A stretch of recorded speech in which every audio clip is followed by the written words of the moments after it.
out of here. Commander! Get the hell out of here.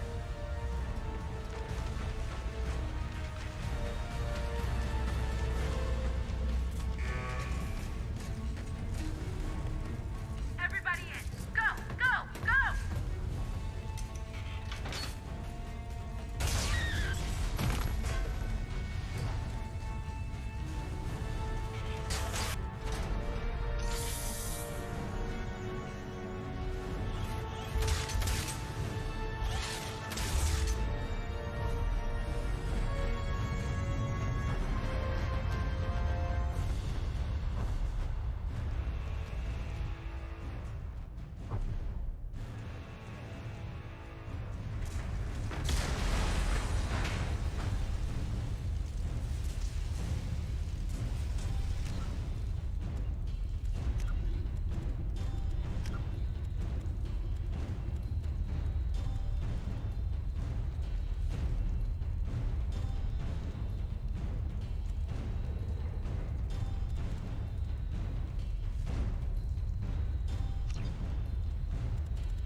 Testing. Hello. There it is. All right. Yeah. So I mean, I was thinking, oh yeah, I'm gonna study for my certification, blah blah blah. Which I mean, I might, but I think first, right, what I want to do right now is I wanna like learn investing. Okay. That's what I want to do. Runs the game in borderless window that may resemble full screen. In some versions, it's quicker to alt tab from the game in this mode than when running in full screen. Okay. The standard window. Full screen.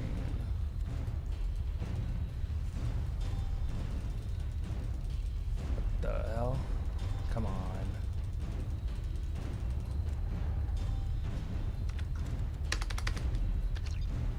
Okay. What a piece of shit.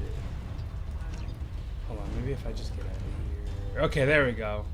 Yeah, all right, it's working. It's working now. But yeah, so honestly, I'm right now I'm focused on that. I'm focused on making more money. At first I was like, okay, well, I could study for my certification, blah blah blah. That's good. That's all great. Maybe I might do that later. But right now what I want to do is get good at investing and be able to identify good investment opportunities. That's good. Because the whole point is that you're supposed to have savings in your bank account. Correct. And then you're supposed to use that savings to invest. Yes. But you have to know how to invest. Correct. Which is why a lot of people wind up hiring financial planners or investment people. I guess, but I don't know. I want to do that myself. Okay. Just because I can't really afford a financial planner. Okay. And, it's cool. It'd be good as a side hustle. It'd be good as a side job. Yes, absolutely. So that's what I'm treating it as. I'm treating it as a side job. Kind of like I'm treating streaming as a side job. Okay. Yeah, I can make a Windows window. Alright, this is good. Wait, can I make this a little bigger? Is that bigger? That is bigger. Alright. So lately I've just been about that. I've just been focusing on my investing strategies. Okay. That's kind of been taking the priority of the time for me. Because Alright. it seems like I have a good, stable relationship. But money is important. If you are not making enough money, That's a problem. your relationship will fall apart. Yes. It just will. Yes. There's truth. There is truth to that. It's just a fact. Yes. It's probably why so many people get divorced, because everyone's so fucking broke. Well, and then they depend on their partner to meet their financial needs instead of doing it for themselves. Yeah. Now I gotta do it. So yeah, right now I'm just focused on making more money. Which just kind of sucks, because right now the economy kind of sucks. We need to get rid of Biden. We had a bunch of stimulus checks and stimulus packages, and during COVID, it was a bunch of forbearance, so nobody had to pay anything. Yep. But now it's after COVID. Now everyone has to pay all their shit back. Yep. So now everyone's broke. That's correct. But the stock market has also gone down. Mm-hmm. So that sucks. Yep. Because I'm trying to invest. I'm just learning about investing now, and I learned in the middle of one of the worst times to invest. Yeah. But that's okay, because that gives you the knowledge and the background for later. Testing. Wait, go ahead. At some point, the stock market will come back up. We don't know how long. They're expecting a bounce back next year on the 24th. Yep. Of course, if you look close enough, you'll find something that's doing well. That's true. I've been looking at a bunch of different investor guys, just so I can kind of copy what they're doing. That's good. I found one really good one, so That's excellent. so yeah. So I found one guy who's awesome that I'm thinking about joining his Patreon. That's good. Hello, abuelo. No, mijito. Hola. Un favorcito, pues. ¿Quién es este? My grandpa. Sí, ¿qué es? Dímelo. Mira, no, sino que como hoy es cumpleaños de Kevin y yo no tengo el teléfono de él, dame su teléfono. I'll use my little brother's phone number. Muy bien. Te lo mando por texto porque ahorita estoy haciendo mi programa de... Es que yo no sé testear. No sé. Ya pues, escríbelo ahora. Ya me Es el 919 919 744 744 1566. 156. Ya, Pitito, muy amable, gracias, Pitito. Ah, sí, señor. Muy bien, entonces, abuelo. Nos hablamos domingo vamos a comer con Kevin. Ahí sí estoy yo, porque yo no tengo trabajo más que a la hora de la tarde. Ok, perfecto. Cuido, que tenga buen día. Gracias. Ok, chao, abuelo. Chao, Pitito, chao. Sharing dinner Sunday? Yeah. Where? Somewhere on Glenwood. Mellow Mushroom. Okay. What up, Matt? I thought you said you couldn't stream. Yeah, I couldn't at first. We were gonna eat dinner with my little brother, but I don't know what happened. I'm pretty sure the restaurant is closed today, is what happened. Which restaurant? Well, I can't say. I can't give locations. I can't give anything that would reveal where I live or who I am. But anyway, so I was gonna go eat, but I can't now because I'm pretty sure the restaurant's closed, and they moved it to Sunday. So Sunday I'm gonna hang out, and it ends up that I can stream today. I should probably ping everybody and let everybody know. Hold on. I'll go ahead and ping everybody on the Discord. But yeah, sorry about that. Sorry for the confusion. Everyone. Okay.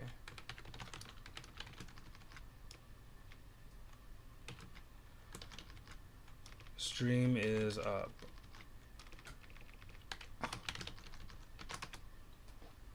Alright, cool. And then I can link the stream. But yeah, anyway, Matt, how are you? Yeah, so it was my little brother's birthday today. It is his little birthday. It is his birthday today. And he is my little brother. Yes, all of that is true, but Sunday is when we're going to celebrate it. So that's why I was able to stream today.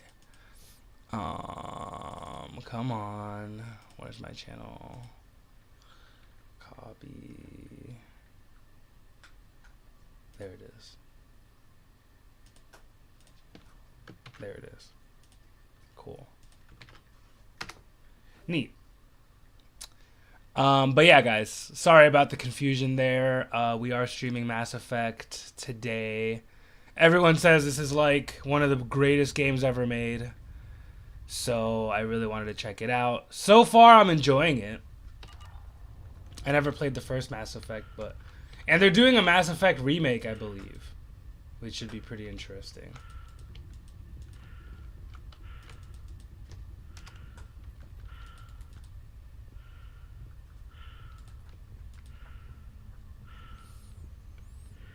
Yeah, since they're remaking everything nowadays.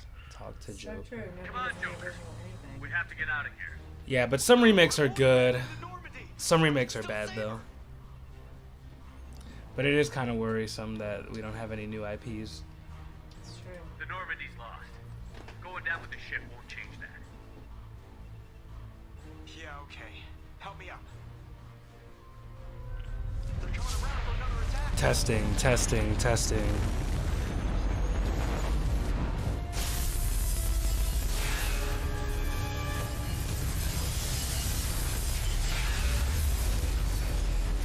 Okay, the audio levels are great, actually. Wonderful. But yeah, Matt, how are you, bro? Hope you're having a good day. Welcome to the stream. Hope you're having a chill Tuesday.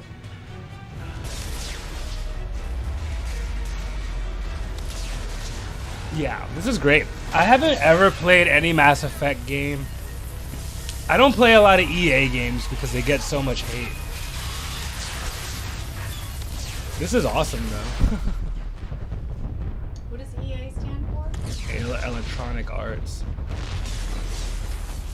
They're the company that made this game. Oh my god. Okay, this is quite spectacular with the graphics are amazing. For 2010? When did this game come out? 2010, I'm pretty sure. Mass Effect 2. Yep, 2010, bro. This is a great graphics for 2010.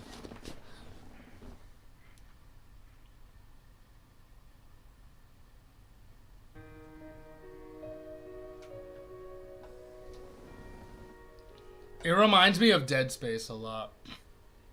Yeah. I wonder if they had similar developers or a similar writing team. It's an interesting concept. Yeah, or maybe similar production team. I bet there was some similar. I bet they had some of the same guys because because Dead Space was also made by EA, so they definitely had the same production people in charge for sure.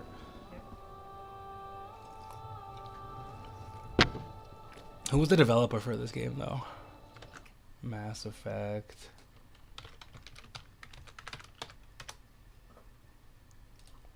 BioWare, nice. Never heard of them.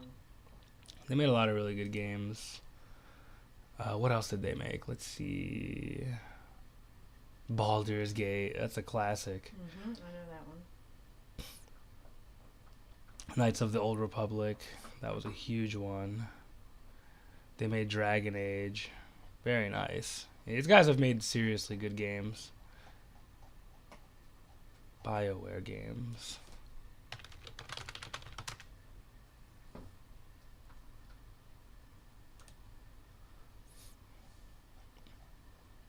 I thought they made the game with the giant robot thing, and the little girl, but that must have been a different company. Mass Effect.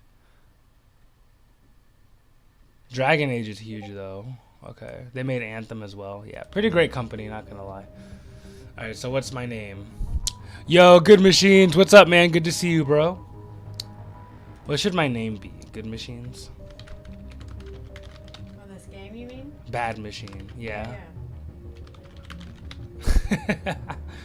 Last name Shepherd. What should my name be? I don't know. What should my name be, Zeka? Juan Shepherd. Juan. Juan. Juan. Yes. Alright, I'm Juan. Quick start mail. Yeah, let's get started. Yeah, I speedrun these games. Once you confirm, okay, that's fine. Hell yeah. Yeah, how you doing, Good Machines? Hope you're having a good day today. It's Mass Defecate, yeah. What the hell does that mean? Mass Defecate. The name of the game is called Mass Effect. Okay. Yeah, so you add a D and it's Mass Defecate. Damn shit. It's not ready. Give him a Yeah. sedative. Shepard, don't try to move. Just lie still. Try to stay calm. Heart rate's still climbing. Brain activity is off the charts. Steps pushing into the red zone. It's not working. Yeah, this is supposed to be one of the greatest games ever made, so that's why I had to play this game. I've never played a single Mass Effect game ever. And now they're doing a remake. They announced that they're remaking Mass Effect. Interesting. Kitty0706's Mass Defect video. Let me see. Wow. Alright, what is this?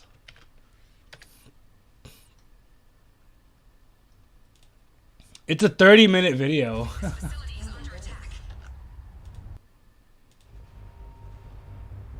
This is literally the exact same plot as Dead Space. Grab the pistol and armor from the locker. You don't have time to wait around, Shepard. Grab your weapon and armor. Oh yeah, I have a freaking gun now. It's a medbay. We'll get you a clip from. Damn it! Those canisters by the door are going to. It was wild. Hold on a second. I found the video. Alright, hold on.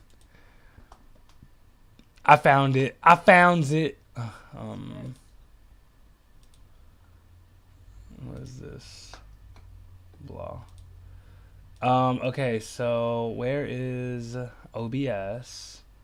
Screen capture. Alright, what's this video? Kitty0706's Mass Defect.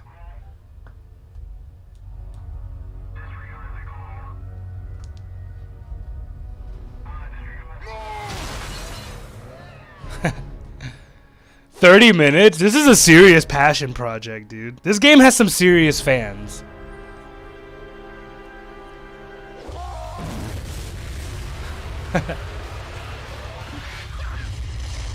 I respect a good fan base, for sure.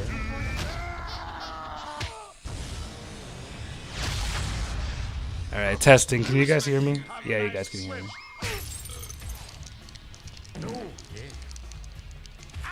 Excuse you, man. Cock eater. This is the most chaotic thing I think I've seen in a very long time. You motherfucker, come back here so I can fucking kill your fucking ass. And what about John Shepard? What the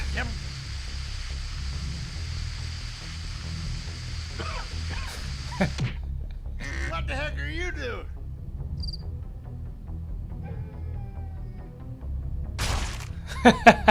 What the hell is Deal with this? this idiot. Charge! For the greater good. Oh. Help me, damn it!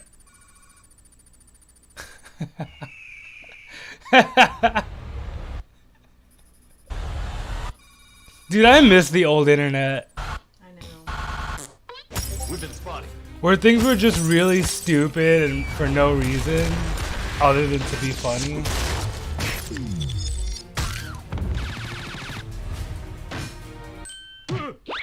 Thanks.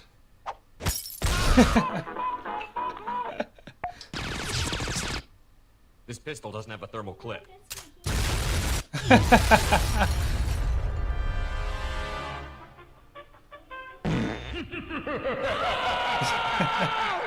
This is the most random thing I've ever I bet seen. you're constantly wondering why your crudely made porn isn't showing on screen anymore. Allow me to introduce myself. My name is Edie, and I'm an awesome computer thingy that does stuff. Now touch my face. Touch my face. Look, you have an adorable little intruder. Yo, take cover, y'all. They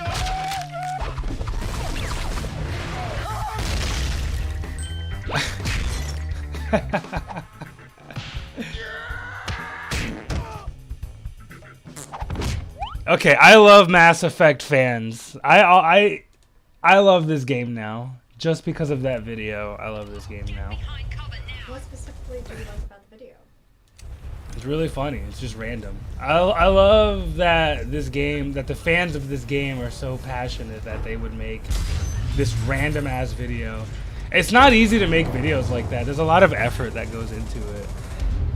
So, you know, somebody went through all the effort to get the assets from this game and use them to make a funny skit.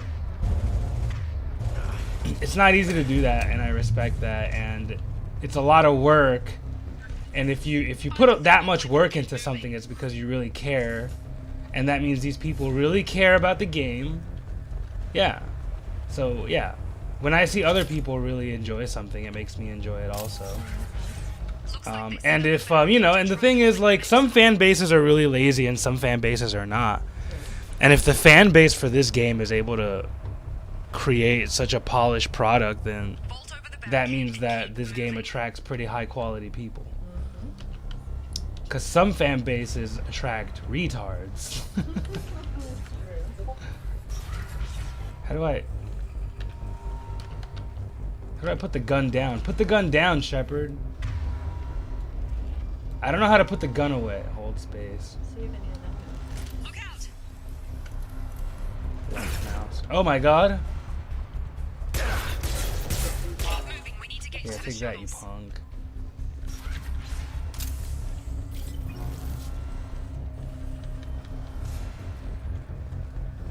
This reminds me of Dead Space. How do I put the gun away? Put the gun down. I can punch people. Okay. You know, if the Shogun runs the Shogunate and the Caliph runs the Caliphate, does the defect run the defecate? That's actually an interesting and awesome question. Yeah, I love those fancy restaurants. You know, the ones where they have a fork waiter. He brings out the utilities. The utility waiter. He brings out like the utensils waiter. They have the water waiter. They have a specific waiter that brings you out the water. You know, so I wonder what the head waiter does. He brings you the head. Either that or he supervises all the other subservient waiters. I don't know. I'm just speculating. Look at these fancy restaurants nowadays. They have a waiter for everything. They have the water waiter who brings you the water. Yep. They have a utensil waiter who brings you the utensils. Yep. And they have a head waiter. I wonder what he does. Probably brings the food. He brings head. Shepard, security mechs are closing in on your position. Take cover. Don't take any chances. Stay in cover while you take out those mechs. Oh my god, I'm getting my ass kicked. Yeah, take that, you punk.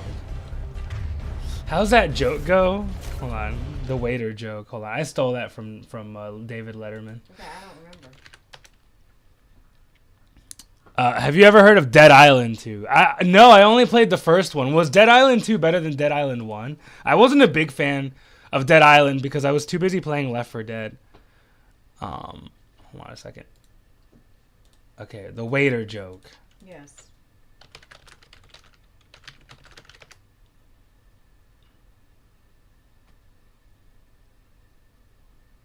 Norm. Waiter joke. Norm. Head waiter. It was on the Norm Macdonald show. Okay. Shoot, Norm Macdonald, he was on SNL way back in the 90s. Yeah, He was a bit of a douche. he is a douche. I love him though. The douche you love to hate. I can't find the joke now. It just came out, really? Okay, Dead Island 2, huh? I'm curious, actually. It's been a long time since the first one, Dead Island 2. Mass Defect. Alright, let's check this out. I'm actually really interested. Gosh, it's been forever since the first Dead Island. Dead Island 2. How long? It's been like 20 years. Oh my goodness. Dead Island 2 in a nutshell by Modest Pelican. I had to go pee. Okay. It looks good, actually. These graphics look great. And that's a game? Live gore, Jesus. When did it come out? What the hell is this? You guys gotta move. Oh no, we're not watching this, guys. Too gory? It's a guy with a chainsaw. Oh no. Oh no, don't do it, bro. Don't do it. Oh,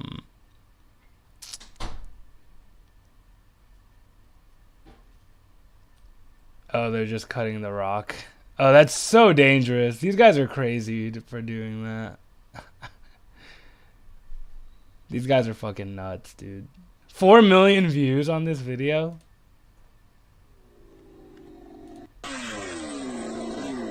These guys are actually crazy for doing this, because even though they're joking, that's a real chainsaw that's way too close to somebody's head.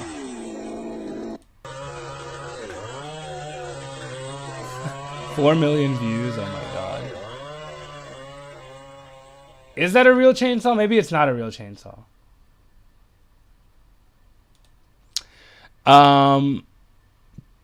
Kitty0706 was a very well-known Gmod animator. He died of leukemia. Dude, that's so sad, bro. Didn't Mr. Metacore get, like, cancer also? And Total Biscuit, dude? It's just crazy to me how the internet culture has been around for so long that people are actually dying now, you know? That's crazy to me. That's so sad, dude. Rest in peace. Welcome to Dead Island 2, where the developers give us the Kitty virus we actually 0706. wanted. He's great. They did an outstanding job of making Venice Beach feel truly authentic, from the unique shop fronts and stores right down to the zombies stumbling along the boardwalk. It has all the classic zombie game features, such as the military dying immediately, the main character being immune to infection, and of course Gimli, the 139-year-old dwarf from Lord of the Rings. Unfortunately, I'm going to have to rate this game 1 out of 10 because there's too many zombies and not enough bi-curious teenage love stories. The things start off with a plane crash, which we obviously survive, it's just a plane crash. I see a flare being shot in the distance. Just kidding, he points a gun at me too. The dwarves are so deceitful, but they save a fortune on body wash lotions. They chain me up, and yes, my character is immune to the infection. Everybody saw that coming. I don't really want to know the story. I kind of just want to see the... Metacore is still alive. He just quit the internet. Damn. That's good. I'm glad he did. Yeah, I'm glad he's alive. I mean, I really liked Metacore. He's great. What the hell is Ladies this? and gentlemen, welcome to Dead Island 2. Yeah, I want to see the gameplay. Yes. Ooh, that combo though. Yeah, I'm trying to play... I want to play the new Resident Evil remake. But yeah, it's just crazy to me how... Like, I remember the internet came out when I was like 16 years old or something. You know? So for me, like... For me, the internet's like very young, you know?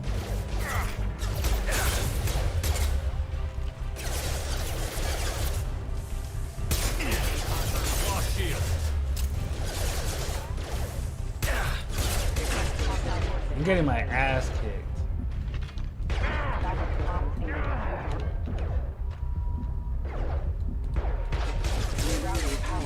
Alright, I'm okay. Yeah, I just, you know, like for me, I really started using the internet like seriously, like editing videos, working with YouTube stuff when I was like 16 years old. I ended up hating editing, but anyway. Yeah, so for me, I'm 30 now. So what? So the internet's like 15 years old to me. It's kind of like my baby, you know, because I worked on the internet so much. Like I have an old YouTube channel actually that I don't really use anymore, but I opened it when I was 16. And it's just crazy to me that people are dying now. It makes me feel old, you know. It makes me feel old to see that people who I knew when I was young are dying now. Like fucking Mr. Metacore, or even this Kitty guy. Rest in peace, dude. The Kitty guy, that was a great video, you know. This Kitty0706 guy, I'm gonna give him a sub, dude. 11 years ago, this video.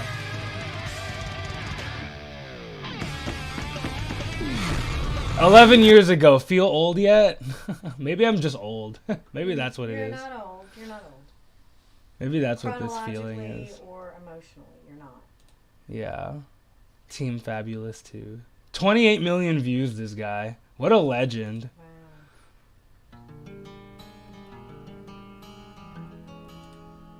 Yeah. Yeah, I loved Mr. Metacore. He's so good. It sucks that he's not on the internet anymore. You guys are freaking genius.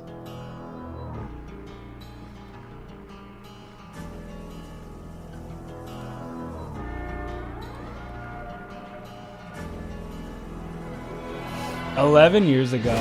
Is that when this game came out? Yeah, just about.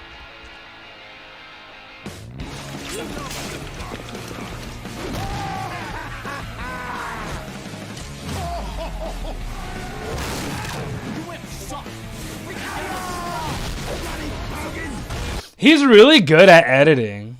This Kirio706 guy's amazing.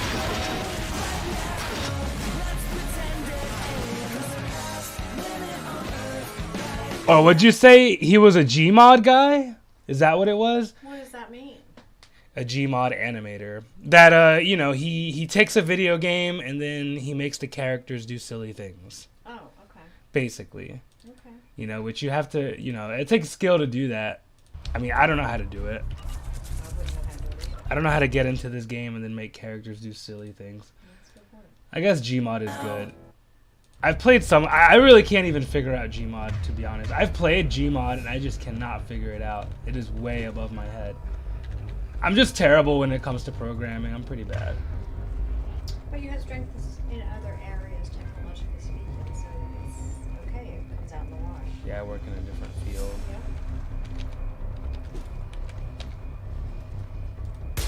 Oops. How do I? There we go. More reinforcements heading your way. Grab the grenade. The grenade launcher. Nice.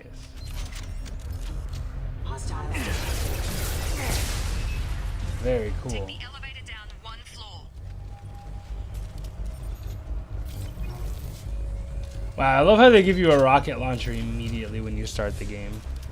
I can see why this game is so popular, actually. They really throw you into the fray right in the beginning. This is good. This pacing is great. Hold W and space. Oh, so that's how I run. You're doing fine, Shep. Head to the next room and I'll try to meet you. Shepard, free me. I've got men closing in on my position.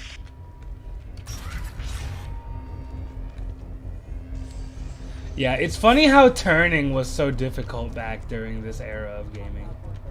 Like when the main character sprints, he like can't turn left and right really. And in the original Resident Evil 4 game, it was very tanky the way that the controls work. Like you could not turn. I don't know why turning was so difficult back in the day. Zeka, what's your average amount of patience you have at once?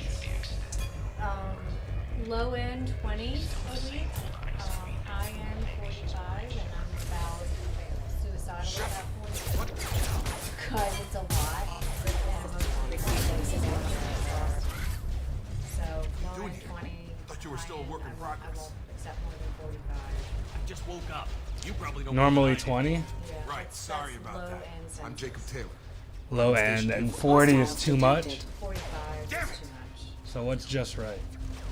I would say 25 Things to must be 30. worse than I thought if Miranda's got you to 30. running The around. magic's always in the I'll middle. fill you in, but we better Yeah. get you to the shuttle first. It's your station, Jacob. I'll follow And you. if they're interesting, First step, let's and I have finish off these metal 45, bastards. I'm okay. We're low But on if they're thermal boring clips, as hell, but I'm a biotic. and Just give aren't the order when really you want me to hit 'em with the willing good stuff. They aren't there yet in terms of being able to solve their own issues and come to terms with what they're dealing with. That makes it hard because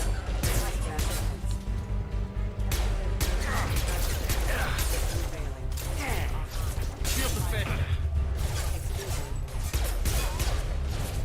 Just give the order and I'll hit 'em with a biotic power. I like the fire. I have to have incendiary animals. Levitates enemies? Interesting. Left mouse, use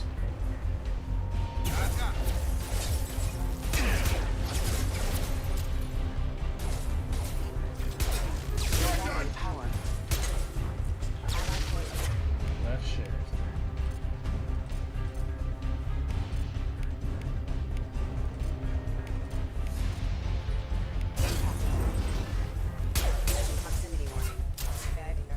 Falling back. What the hell? Ready to get the hell off this station? What's the quickest way to those shuttles? Yeah, this is definitely Dead Space. I can see that Dead Space copied a lot from these guys, but in a good way. So what? The average amount of patience looks like it's 20, Here with Commander Yeah. Shepard. and 25 is Just good. took out a wave of 25's mechs great. over in D-Wing. When you start getting up to in the mid-40s, it's Never a little mind. much. You need to get him out of there. Get to the service tunnels and head for the network control room. Roger that, Wilson. Stay on this frequency. Let's get out of here. You bet. We can get into the service tunnels through this door. Cool. Voice acting's pretty good. Yes, not bad.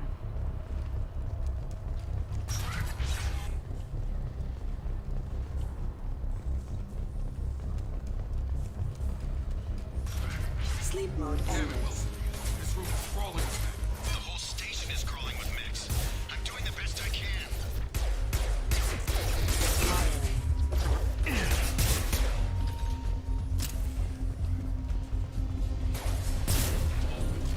Wilson, Nice. find us another route out of here.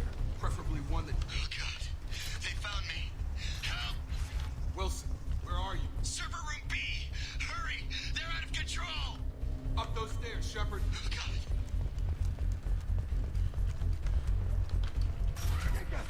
Shepard! Down here! Bastards got me in the leg! We need to get off this station. I'm not going anywhere till someone fixes my leg. Should be some Medi-gel in the first aid station on the wall. Hopefully there's enough to get him up and moving again. Grab the Medi-gel from the first aid station on the wall. Alright, I got you, brother. Here you go. Hold left shift to access the menu. Move over to Unity power. Okay. No, that's not it. Wilson's hurt bad. He needs help. I'm not really sure what's going on here. Okay, so hold left shift.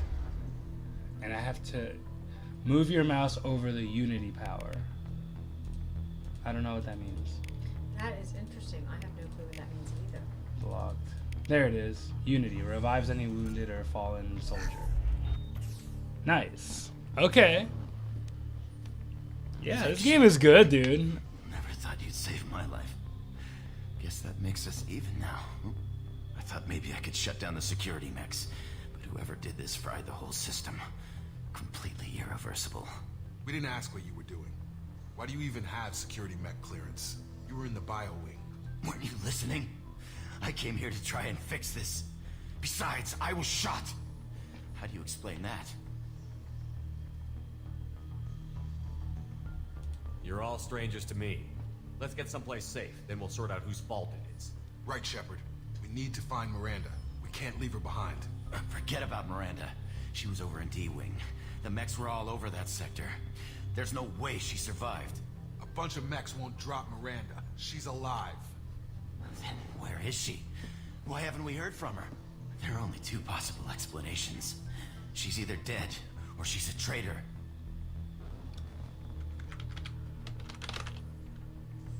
Then why did you wake me up and warn me about the attack? Okay, maybe she's not a traitor, but that doesn't change the facts. We're here, she's not. We need to save ourselves. The shuttle bay is only a few... We can overload the canisters to clear a path through the shuttles. Shield to fail. Critical cell forces have engaged. Oh yeah. The fastest way to the shuttles is through those canisters. Hold shift and access your command menu and use overload on the crates. Okay. It's a lot of power. Nice. That's it. Let's get out of here. Okay, we took him down. But this is getting tense. Shepard, if I tell you who we work for, will you trust me? This really isn't the time, Jacob. We won't make it if he's expecting a shot in the back. If you want to piss off the boss, it's your ass, Jacob. I know this voice actor. The program that rebuilt it. It's He funded does and Spike controlled by Spiegel servers. for he does Spike Spiegel in Cowboy Bebop. I wiped out my share of Cerberus projects when I was a Spectre. Back then they were trying to kill me. Why the change of heart?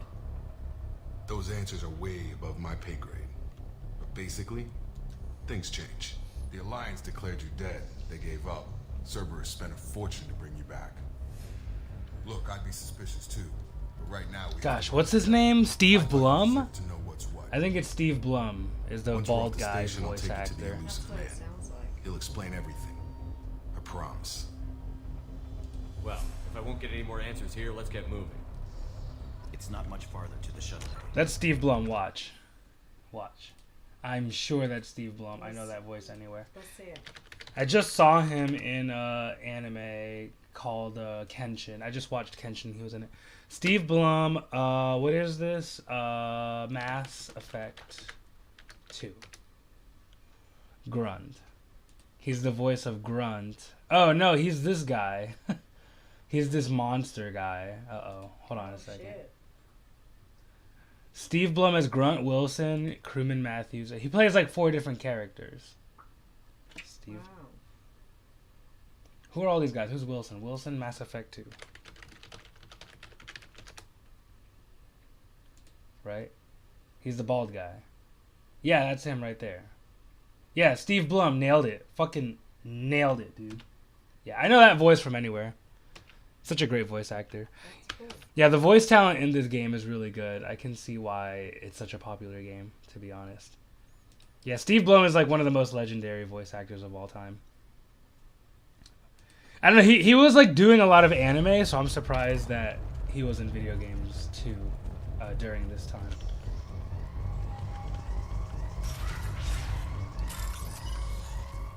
Hack?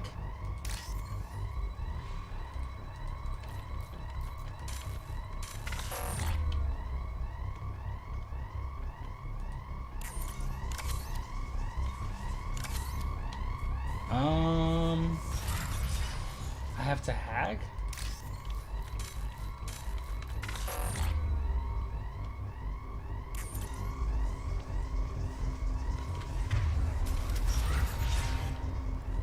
Not really sure what that whole hacking thing was about, but it's okay. We've been spotted.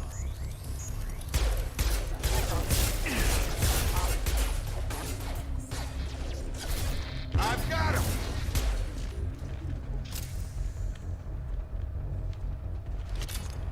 This is cool. I love that I have a team to work with here. This is great.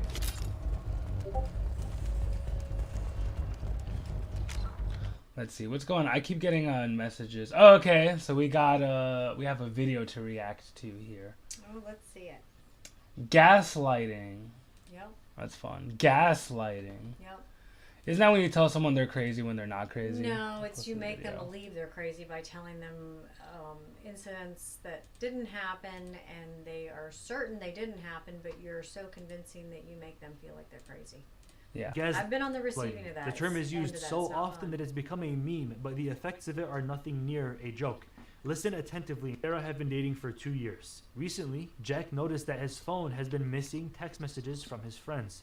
He suspects that it's Sarah, so he confronts her about it, and she says, "Honestly, you're always so forgetful. Maybe you never even got those messages in the first place. Or maybe you just deleted them by accident."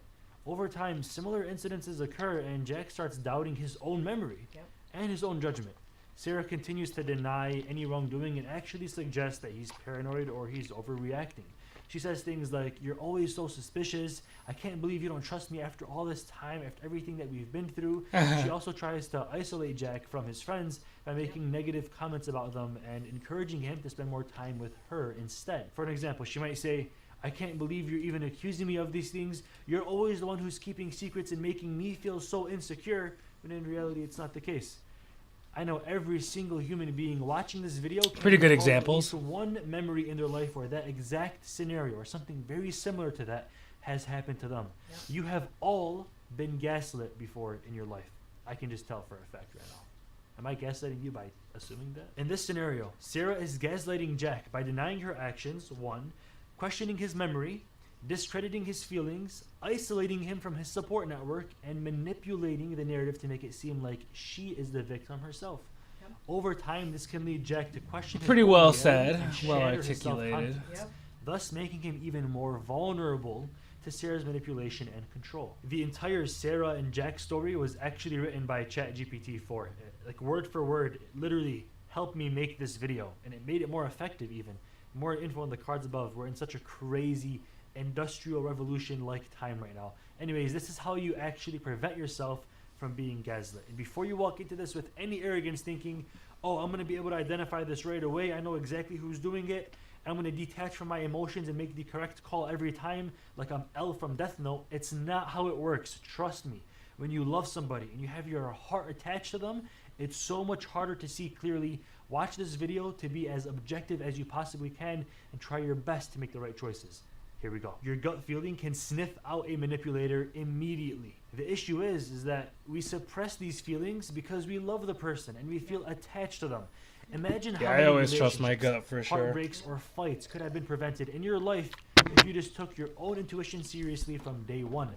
Our instincts are deeply rooted in our evolutionary history as a protective mechanism. Our ancestors relied on their instincts to quickly determine if somebody was a potential threat or if they were going to actually help you and they were really trustworthy. Over time, these instinctive responses have been passed down and are still present in modern humans.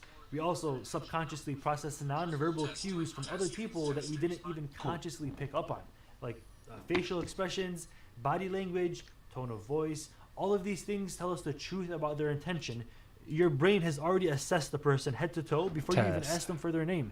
If you feel like at least something is off about somebody or something's off-putting, you feel strange in their presence, write it down. Make a password-protected note on your phone, which I have for mine as well, and save your findings for later. These will become invaluable to you when you realize that later on you might actually be a victim to their control. If Jack actually wrote down his initial suspicions from day one when he met her at the coffee shop or at the bar, he would have been able to fix this issue before she was able to wipe his memory and put him under her full control, making his own reality seem like it's shattered and he can't even take his own opinion anymore. If he just wrote it to begin with, Sarah would have been single a lot longer. If Jack was a real man and had a pair of kahunas from the start, he would have ended the relationship when he realized that this outwardly beautiful girl that he was so in love with wasn't truly beautiful. When he confronted her, he should have already anticipated the possibility of a manipulative response and ended the relationship right there and then. After all, someone who secretly unlocks your phone to delete messages clearly has no moral conscience. If someone can lie about one thing, you have to assume they can lie about everything. Jack expected her to apologize and learn from her mistake, and he gave her the benefit of the doubt because he was so naive and clinging onto that love that didn't even exist. Manipulators usually stay away from mentally strong and confident people because they know that they will not fall for it. If you are assertive during confrontation and you are not afraid to lose someone that's bad for you because you value yourself, then you'll win. However, if you're indecisive and you're wavering in your choices, a manipulator will have a vice grip onto your reality and can warp you any way that they want. If you're weak, your brain is like Play-Doh, and the gaslighter can actually mold and shape you with ease. But if you're confident, they're better off molding a freaking cinder block. They just can't do it. And Sarah is always assuring you that you're wrong about all the concerns that you have about her. Then who else can verify that you're right? This is why a gaslighter's worst enemy is their enemy's friend.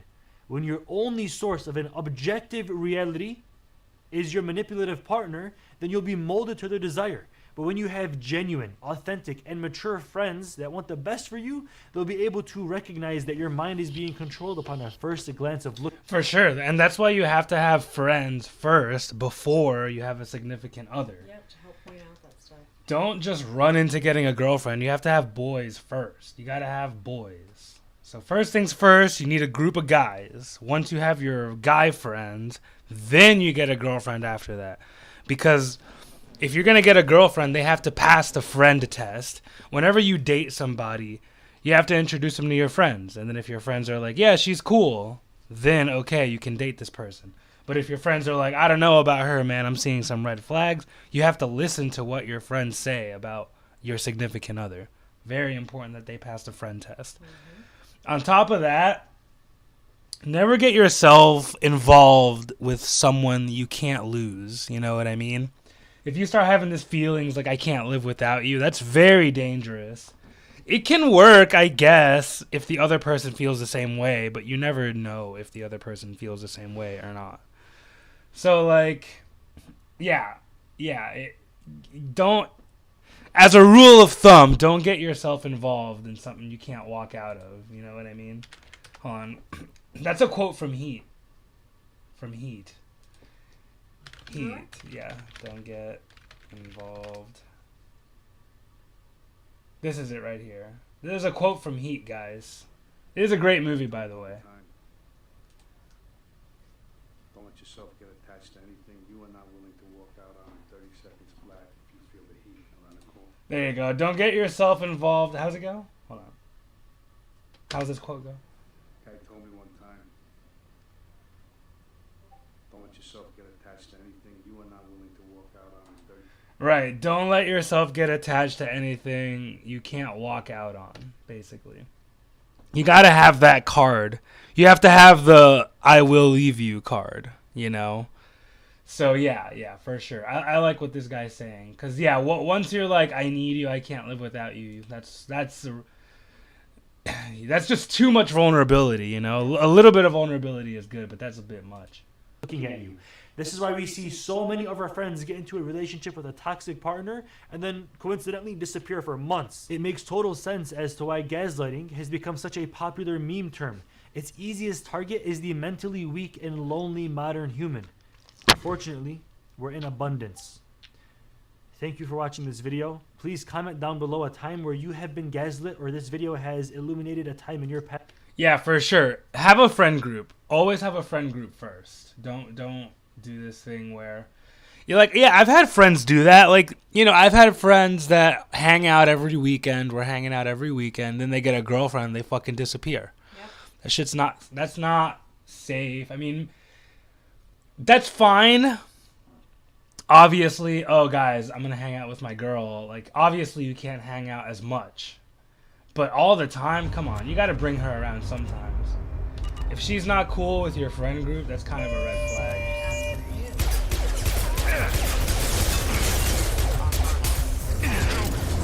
On target.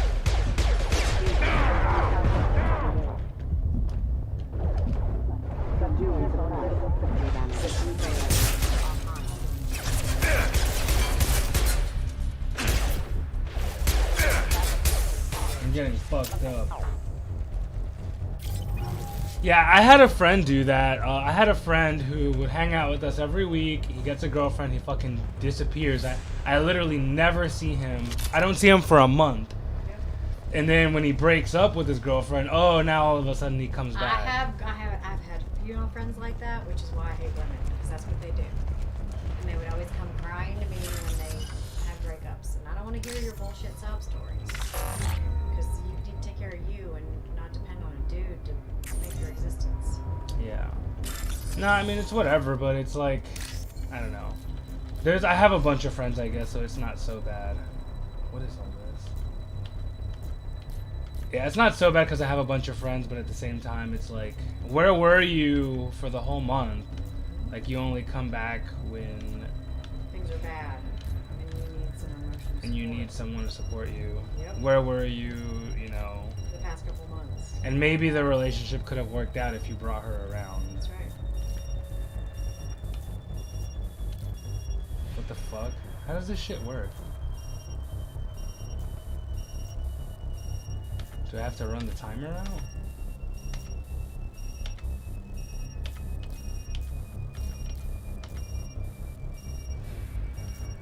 Alright, what if I run the entire timer out? Try it. See what happens.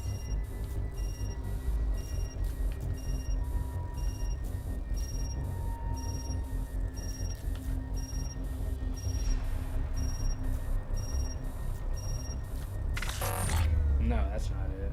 So what the fuck do you have to do? It's so weird. Alright, how to hack in Mass Effect. Yeah, I had a friend that was like that. How hack Mass Effect. Yeah, I had a friend that did that. It was just really annoying because it was like, bro, like, you know, you fucking disappeared when you got a girlfriend and then you come back a month later when you broke up and you're all sad. It's like, why do we have to be here during the bad times? Why can't we be here during the good times? Yep. You should have brought her around and introduced her to the group, and then we could have all hung out together. Like, that's what I do with my girlfriend. Like, I just bring her out to hang out with my friends. And what do you know? When you have a girl in the group, other girls want to hang out with you, and then everybody gets a girlfriend, you know? Or does your girlfriend have girlfriends that she can introduce to us guys? Like, come on, bro. You can't be greedy about that shit. You can't just go disappear and MIA with that kind of shit. It sounds like you have trauma from other women. Oh, who, Zeka? Me? Yeah. Yes. No, Jupiter, you nailed it. I don't have trauma from other women. Yeah, you do. I don't have trauma. I just don't trust them. I don't trust many people, period, but women especially. She definitely has trauma from this woman that she hung out with, and now she like hates all women. No, it's not just one woman. It's, you know, a multitude, because they don't follow through on what they say they're going to do. They're weak. They don't have the strength to commit to what they're saying, and then they backpedal. Zeka does the bullshit that every modern woman does, where she's like, "Oh, I don't get along with girls. I only hang out with guys." No, I don't hang out with anybody but myself lately. Past 2 years. All right, how do you hack this shit? Disable. Continue without disabling. They definitely did not explain this. During exploration, you can find credits. Okay, whatever. Blah blah blah. Okay, how do you hack it? Right, and this starts to hack blocks of code. Players will see the piece of code they need to match. When the player starts to hack a blocks of code at the top, players will see the piece of code they need to find and match. Okay, so I have to match it with the top piece. Okay. That's what it sounds like. That sounds like a generalization. Wait, what do you mean, Jupiter resident? He's saying that you're generalizing all women. Yes, I am. Actually, it's overgeneralizing, and yes, I am. Absolutely, I would agree with that. I am doing that. But like, not all women, I would say. Like, she just means most women. Yes. It's very hard to find a woman today who has a logical brain and can think through stuff and doesn't act just emotionally. Very difficult to find that today.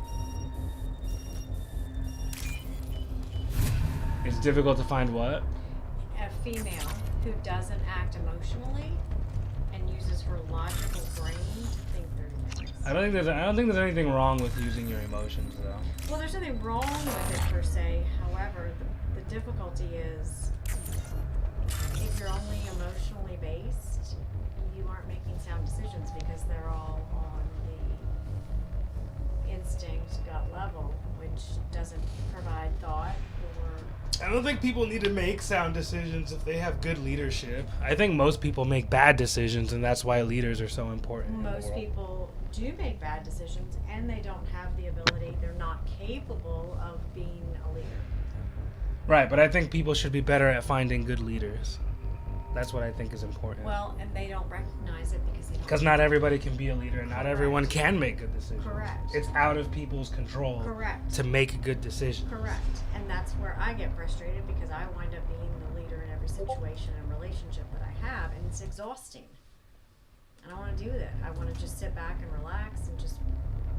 Yes, you're okay. So these girlfriends that are really annoying to you because they are emotional, I think they shouldn't need you as a leader. You don't want to be the leader, but they should have another leader, namely their boyfriends or husbands.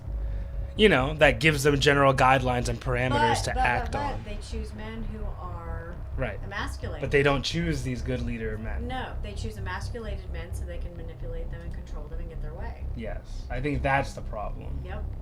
And that shit pisses me off. Yeah. Totally pisses me off. So we have a bunch of women here who think they're the leaders, but they're actually really bad at making decisions. Correct. Instead of having a male counterpart that is the leader for them and takes care of all that logical bullshit that they don't want to think about. Absolutely. Because they want to be emotional. Yes. Yes. It's a catch-22, and it's a big oxymoron, actually. I feel like that only applies to women that are upper class. What? That they're too emotional? I don't know. Wait. Specify what you're saying. What applies only to women who are upper class? Yeah, Jupiter resident, what applies? What do you mean?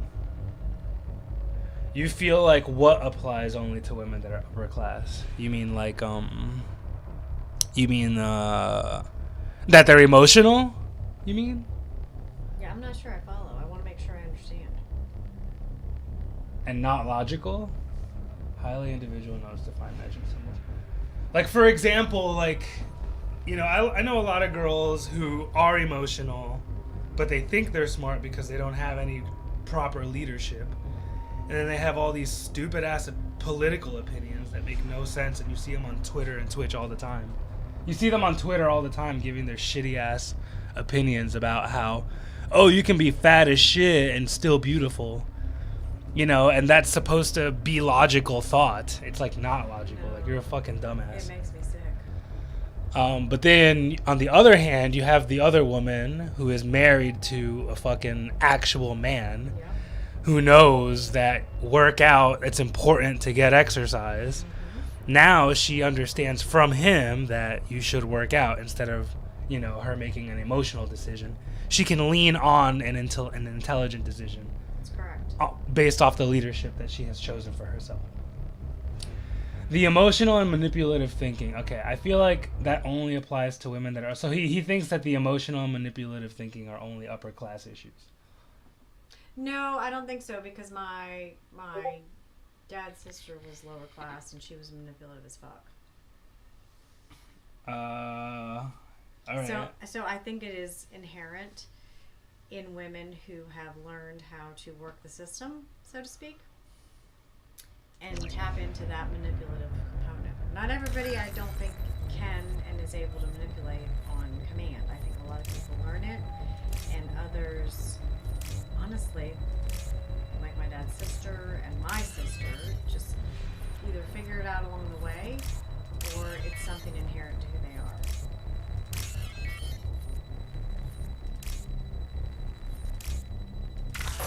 Fuck. Who figures what out along the way? How to manipulate. Oh, okay. Yeah, I would agree that manipulation and being emotional, I don't think it matters based off of your class. I've definitely seen, poor people be manipulative. Oh, well, we have a really good example from our, history. What? I can't say it because I'm not allowed to say it, but Nice. you know who I'm talking about. I mean, you can give the scenario. You don't have to name names. Just don't name names. So the female who had the two kids who kissed on our friend's couch. Oh yeah. Boy, yep, she was beholden to a gay man who paid for her existence, but emotionally intelligent enough to manipulate our friend to think that there was going to be a future there. Yeah, true. Yeah, she was pretty manipulative and she was pretty broke. Yep. But I don't know. She was like an orphan, but through here. But We're her almost baby at the- daddy had money. Not really. He didn't Miranda, even have that much money. But you were. No, he wasn't even a baby daddy. He was a gay dude who needed the female companionship. What the so hell he are you was doing? a magnet for a fag hag, basically. Yeah. My job. Can I say that here? Is Wilson that betrayed us all. allowed? I don't give a fuck. Okay. But that's what it was. He Even was a if you're magnet sure, for a fag did he hag, deserve and that she welcome? fit that role. He sabotaged And the he paid security her for systems, it and killed paid my for their staff, existence. and he would have killed us. Yeah.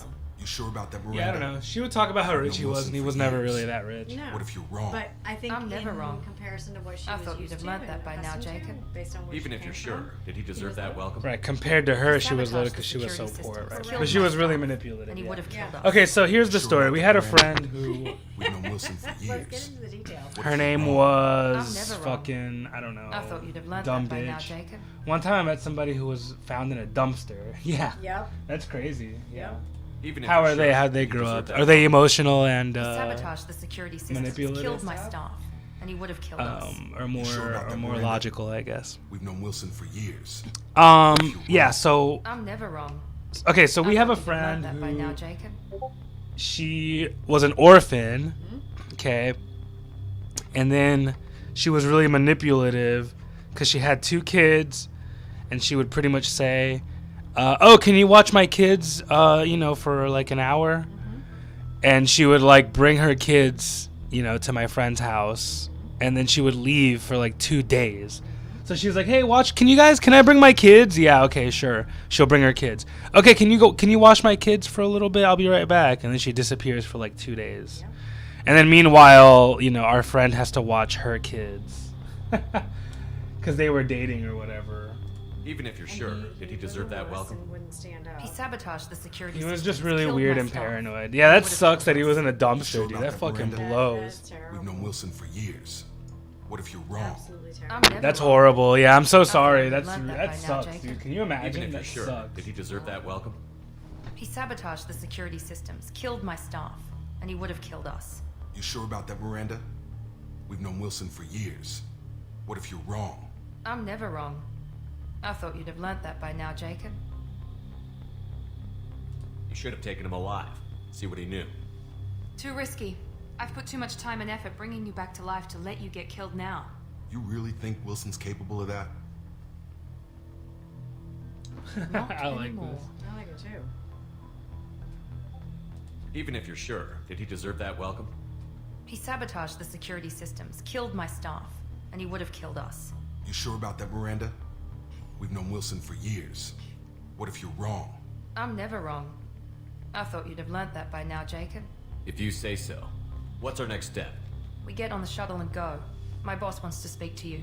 You mean the elusive man? I know you work for Cerberus. Ah, Jacob. I should have known your conscience would get the better of you. Lying to the commander isn't the way to get him to join our cause. Well, since we're getting everything out in the open, is there anything else you want to ask before we go, Commander? I've had Yeah, I enough don't of this give a station fuck, to let's last. go. That's right. I don't give a fuck.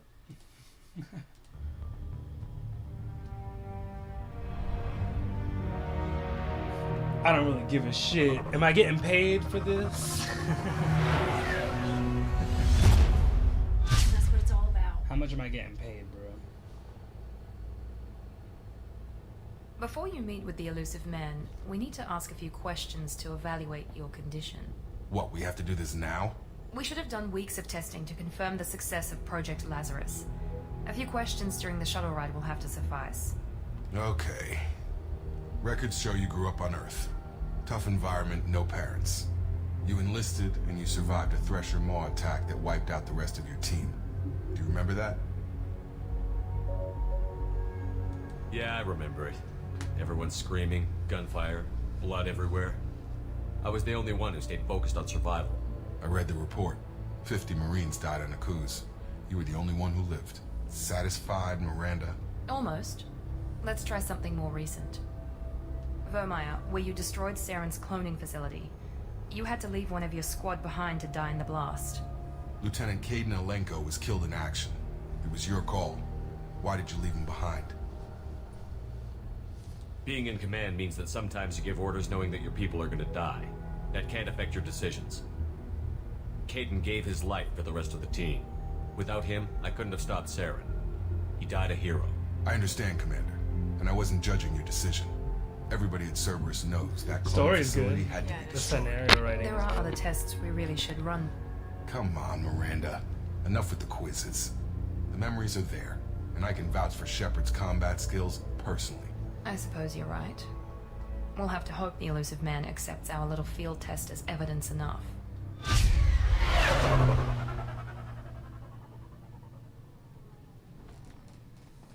Pretty. Yeah, I love the environments and the backdrops. They're actually The really elusive man nice. is waiting for you in the other room. The elusive man is waiting for you in the other room. The elusive man is waiting for you in the other room. I wouldn't keep the elusive man waiting. Elusive man. The elusive man is waiting for you in the other room. Alright.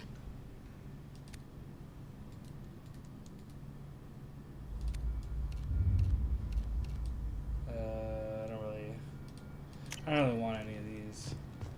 What are they? Armor? Should I wear it? Does this Shepard's armor and appearance? Does this increase any of my abilities? Does it give you a description? Increases health by 5%. Okay. Let's see. Increases health by 5%. Alright, yeah, I guess we should get some of this stuff.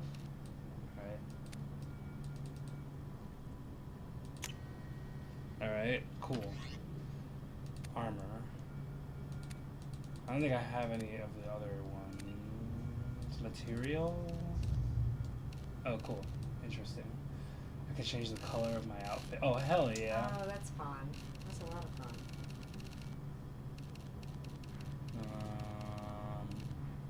Brown. Yeah, it's good right there.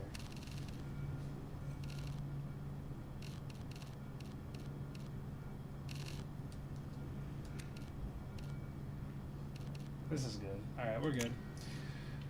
I posted on the Discord. Sure. Alright, let's check it out. What we got going on the disc board? Oh, the psychopath lady. Cool.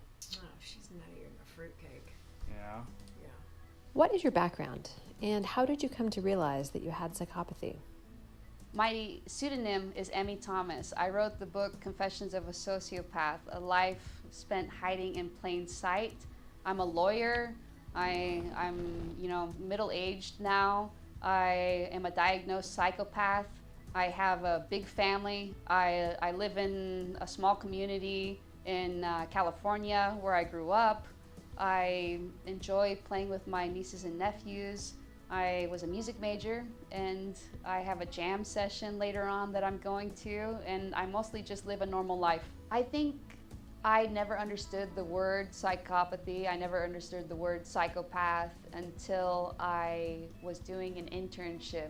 It was during law school, and I had a office mate who, you know, this internship, it was supposed to be like a 9-to-5 thing, but really we only had like 2 hours of work per day or something. So we started talking, and she was a very interesting person. I think that the nature of the conversations were probably maybe a little bit more open than I realized. After several weeks of this, she said, you might want to consider the possibility that you're a sociopath. And so I just looked it up and found a website that had like, you know, 12 criteria or something, and I kind of read through it, and I was like, actually, this does seem to fit. You know, people had been telling me all my life, you know, think more about others, consider others, you know, what about other people's safety? What about other people's feelings? What about other people's needs?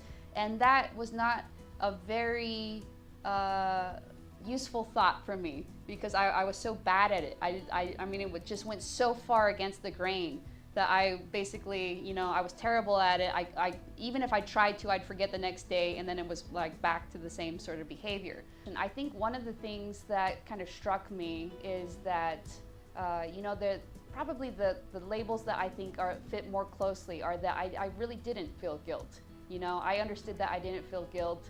I understood that people had tried to shame me before into feeling guilt. I remember this time when I was, you know, 8 or 9 or something, we're watching TV, and there's this kid on the screen, and he was, you know, disabled or something, and I made a joke about it. I made a joke about how he was disabled, and my dad said, have you no empathy? And was just kind of like shocked and disturbed by whatever the joke was.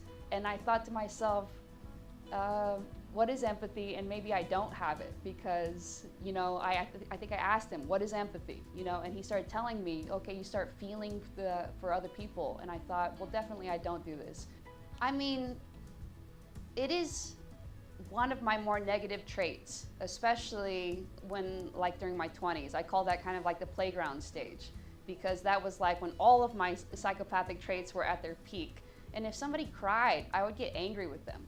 You know, I thought crying is kind of a manipulative tactic, because, you know, I don't understand crying, especially if we had like a close relationship. They were a friend for several years. You know, they know I don't understand the crying. Why are they crying? Almost kind of like a use your words with a toddler thing. That would be my reaction with them. And then, of course, they just keep crying, because it's like a terrible thing to engage with somebody. You're crying, you're upset, you know. So I had a friend whose dad was dying of cancer. And like after a while, I just couldn't take it anymore. I was like, you know what? You are way too emotional. I cannot handle your emotion. Let's take a break from each other. And I think her dad died while we were during this break, you know, that I took, which was, you know, I can't handle your emotion while your dad's dying. I mean, now I look back at it and I think that's not being a good friend. But at the time, I just thought, you know, honestly, I do not have the emotional depth, the capacity, the empathy to be able to deal with this. So whack. That's so whack. Yeah. I don't know. I mean, I've made jokes about the, what's the guy with the hand that shakes all the time? Michael J. Fox. Oh, because of Parkinson's. Yeah. I mean, I've made Parkinson's jokes. Does that mean that I'm a... No. Anyway, what do you think about that video, Zeka? Well, I mean, she's candid. She's honest. She knows who she is, and she has no remorse for it, which, again, no remorse, no empathy. It lends to textbook definition of sociopath. Mm-hmm. Not necessarily a dangerous person, but somebody who's not going to be there in your corner when you need help. Right. Like with the possum that she drowned, instead of helping save it, and if you're struggling and you need her help, and she's within distance, she's going to make sure you're hurt, because the empathy isn't there. Elusive The ability man. to put herself in I your thought we'd be meeting shoes face to and feel face. what you're feeling doesn't Unnecessary exist. precaution. Right. That comes from Not severe unusual abuse for in people childhood. who know what you and I know. Abuse in childhood. Yep, and most likely sexual. I wonder if they have anything about her being abused. I don't know. What's her name? Do we know her name? M.E. Thomas. Okay, let's see. Let's check it out. That would be really interesting. Her name is M.E. Thomas. Diagnosed sociopath and founder of sociopathworld.com. Oh my god. See if there's a history. Right? This is her? M.E. Thomas? Yeah, that's her.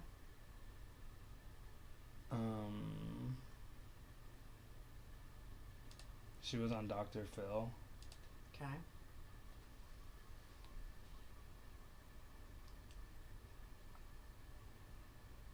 Someone didn't get past her high school edgy phase. Yeah, I guess that was like high school shit when I was doing that, yeah. What do you mean? Making fun of Parkinson's disease. But I think that's what most normal, in air quotes, high school kids do. Because they don't understand it. And I think making fun of it helps them cope, because otherwise it would be too close to home. And if it happened, like mental retardation or whatever it is, happened to somebody else, it could happen to them, because that's that phase that you go through where you're borderline invincible. Nothing can touch you. Nothing can phase you. Her name is Jamie Lund. Okay. Jamie Lund.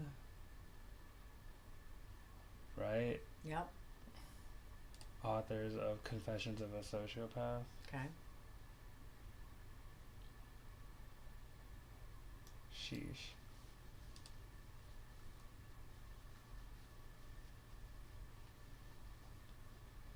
Yeah, there's not a whole lot of information, but I guess here's her page from her education experience. Okay. Is there anything that sticks out?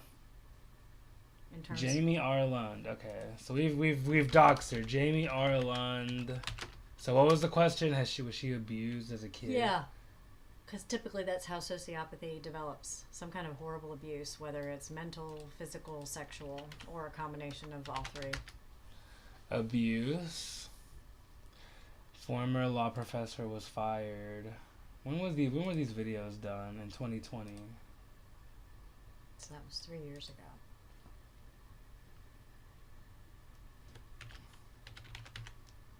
Who was fired after her identity was revealed. Lund made national news after writing about her experiences as a sociopath, including the LDS Church. She was a Mormon? Oh my goodness. She was a psychopathic Mormon? Mormon, yeah.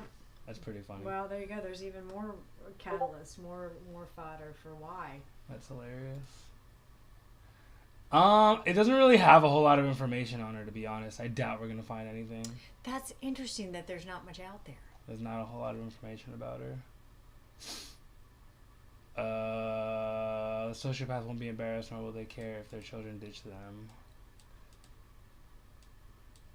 A narcissist will definitely appear to be embarrassed. Blah blah blah blah blah. I don't think, nobody really knows too much. There's not too much information about her. Well, to me, that's interesting. How did she keep it all off the internet, considering she's doing what she's doing? I mean, she's made herself a public figure. Mm-hmm. Yeah, she's got books. She's on TV and whatever.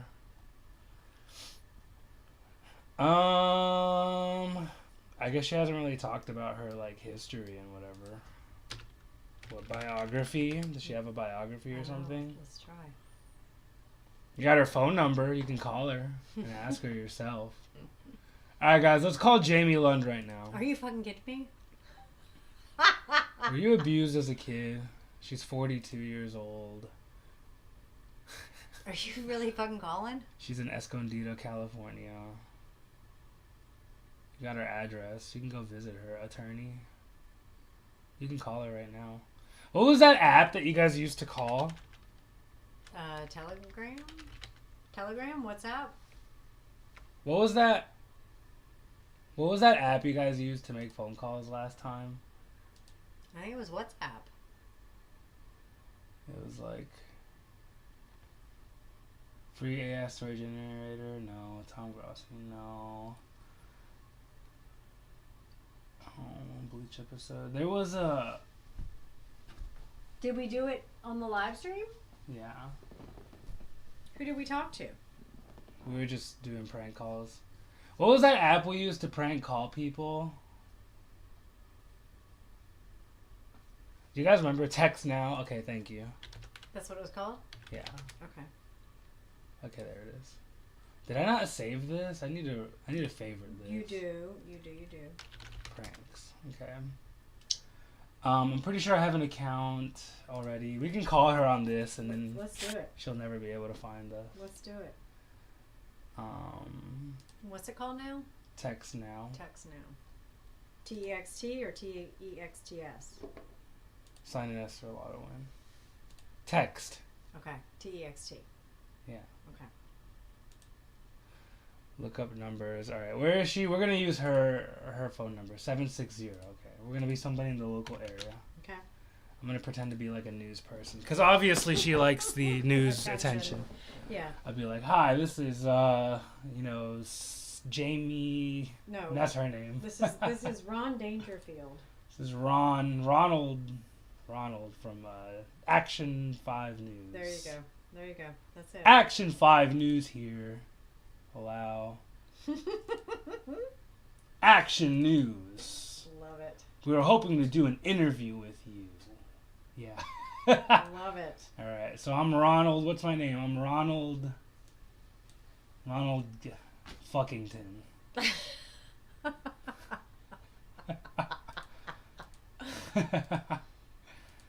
My name is Ronald McDonald. At least you aren't the Hamburglar. Yeah. My name is Ron Smack. Hold on.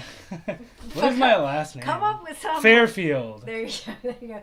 So come up with something believable so she doesn't hang up on you. Can't fucking think of anything. Fairfield's good. Ron Fairfield, Action News. Action 5 News. Hoping to schedule an interview.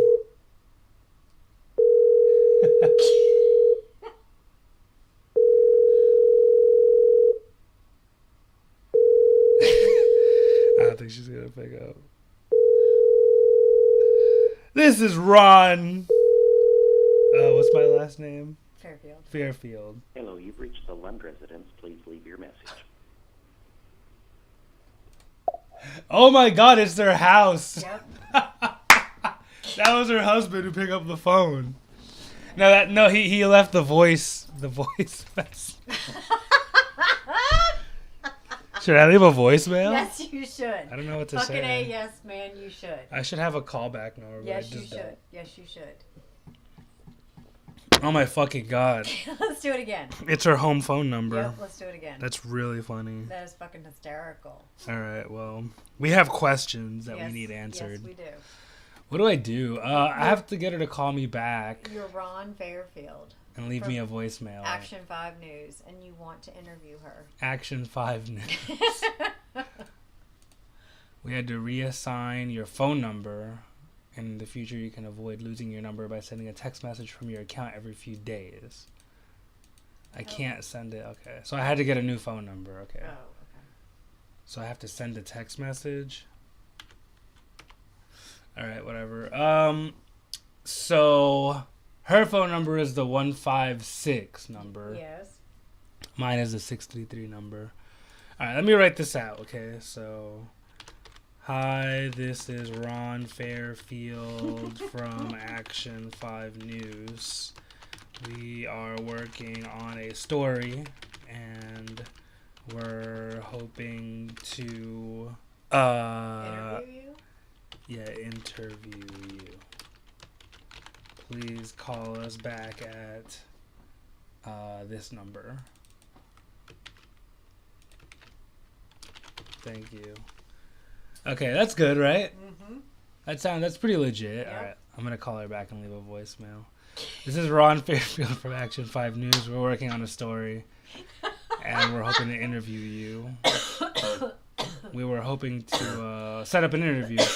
Yes. We were hoping to schedule an interview for a story that we are working on. About what? About psychopathy. About. Oops. Oh damn! You already sent it. Whatever. Fuck. Anyway, about what? It doesn't matter. Psychopathy. Okay, about Yeah, about that. All right, I'm gonna leave a voicemail this time. I wonder how many people call her all the time. I don't know. She probably gets a million phone calls all the time. All right, I'm gonna do my hi, hello. Hello, you've reached the Lund residence. Please leave your message. Hi, this is Ron Fairfield from Action 5 News. We're hoping to schedule an interview for a story that we're working on, and we were hoping to interview you. So if you would please give us a call back at 760-358-0633. Thank you.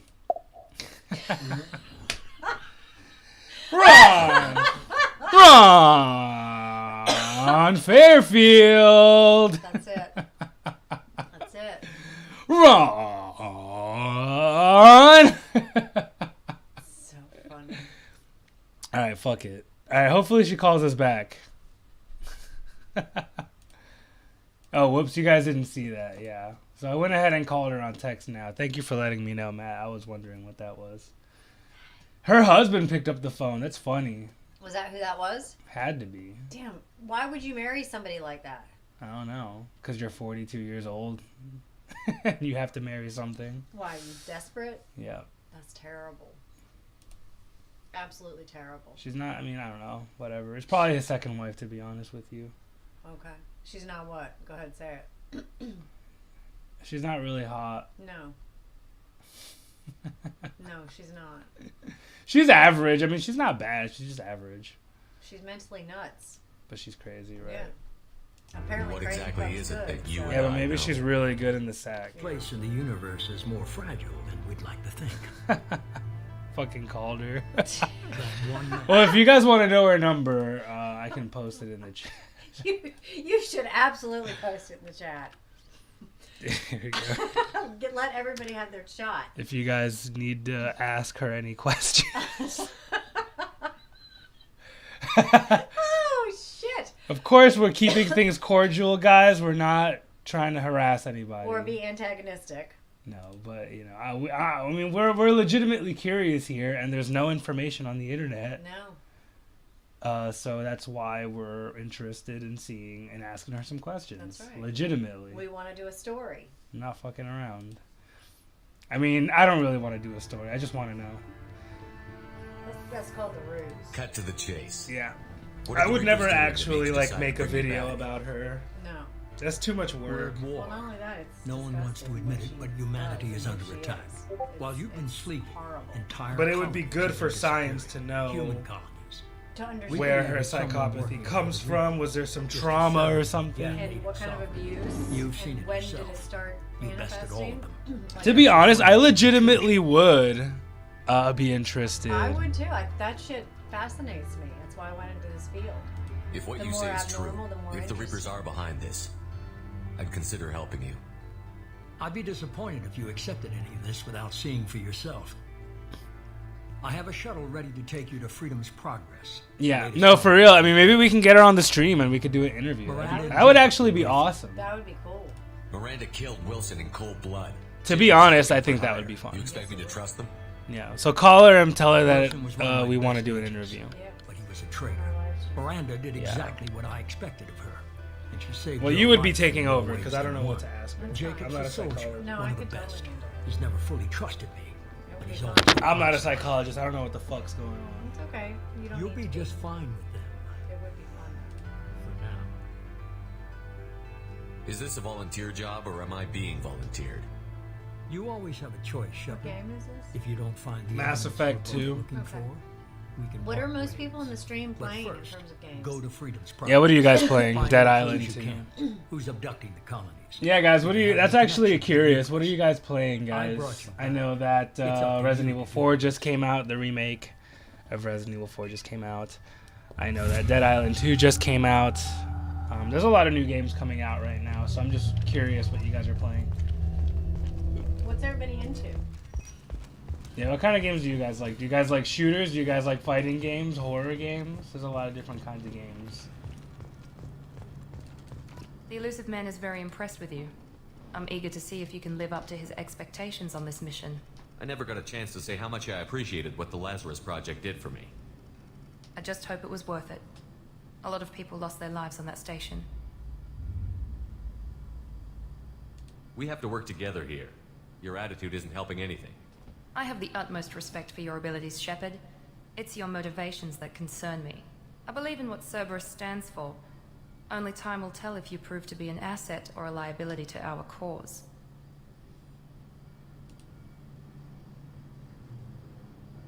Tell me a little about yourself. Worried about my qualifications? I can crush a mech with my biotics or shoot its head off at 100 yards. Take your pick. Did you and Jacob serve together in the Alliance? No, the elusive man recognized my potential and recruited me at a young age. How old were you? Old enough to know this is what I wanted. It's obvious you're not interested in talking. We've got an assignment. We can talk about it or we can do it.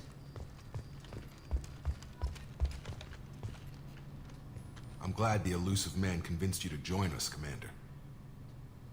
I just agreed to work with him. I still don't trust him. Do you trust me, Commander? You're a good man, Jacob.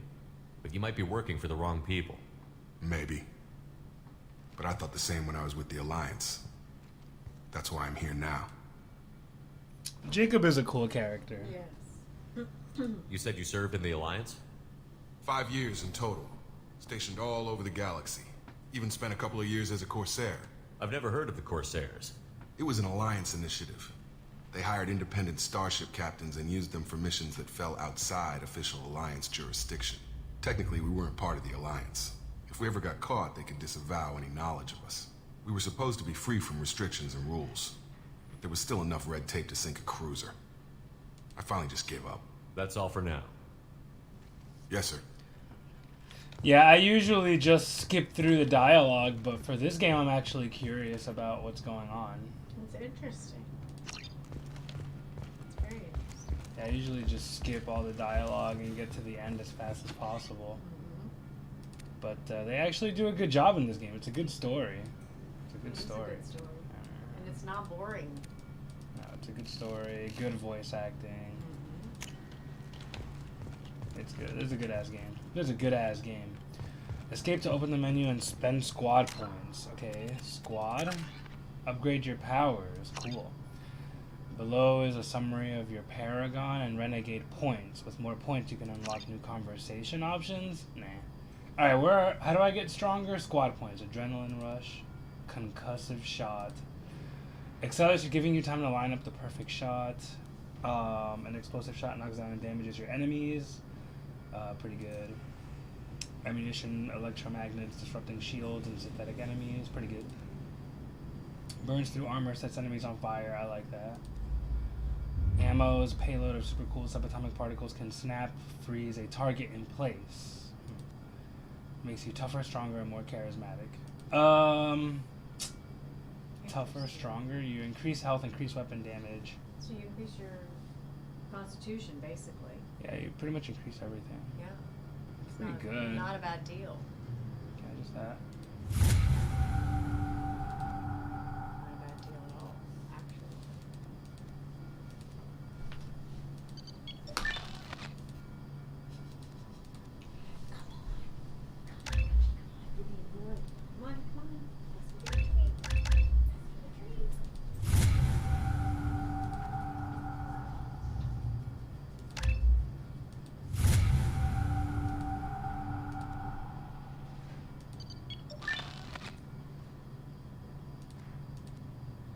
on.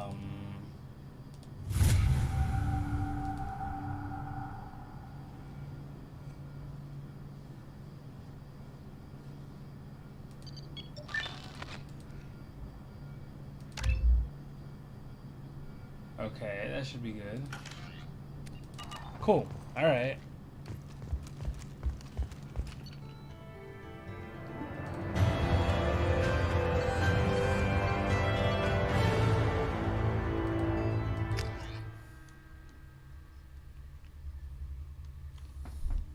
This is a good ass game, dude.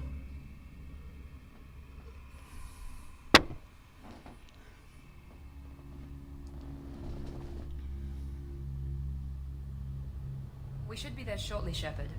The elusive man put us under your command. Do you have any orders? We're gonna find out who did this. What's this? Mr. Brightside, SoundCloud, nice. Moon Man. Good to have you here, Shepard. I think they kicked Moon Man out of SoundCloud, unfortunately. Alright, so what's this? SoundCloud stream Mr. Brightside. It's a great song. I feel like I'm gonna get copyrighted for playing this though. I love how we call Jamie Lund. So funny.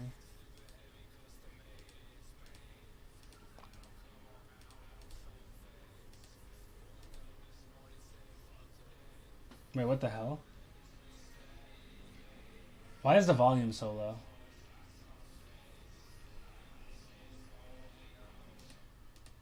I can barely hear this.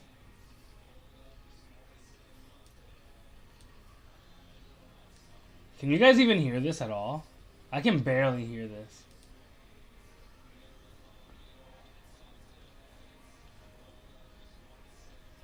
Where's the volume? There has to be a volume option on here, right? Volume, volume, volume, volume. There it is.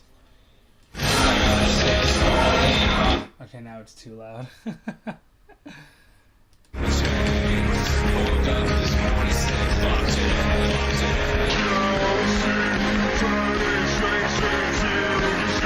The fan made your alibi. Price I paid just in your call.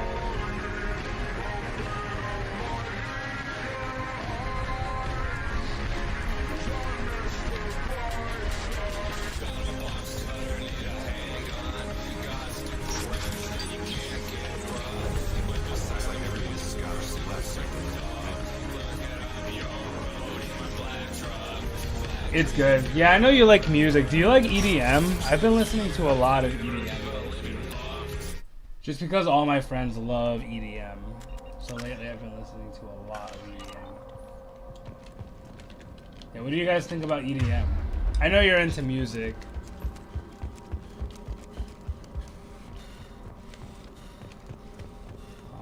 Strange. No bodies, no structural damage, no signs of battle.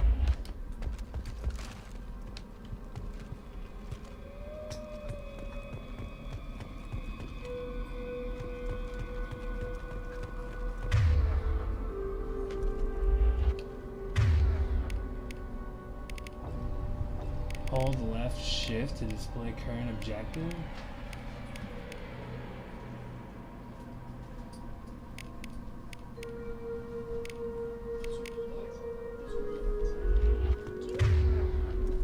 So the objective is this way. Is it a different game? No, it's the same one. This way.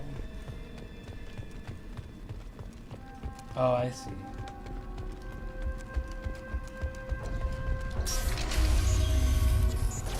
Oh shit.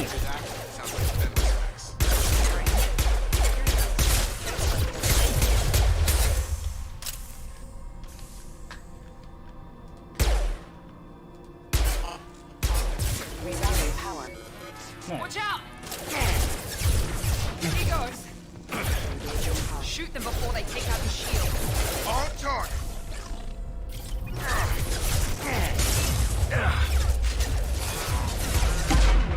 Can I punch that thing? Oh god, I'm dead. Oh no. That happened too quick. Yeah, one of the monsters explode. Interesting. That's not good. Interesting.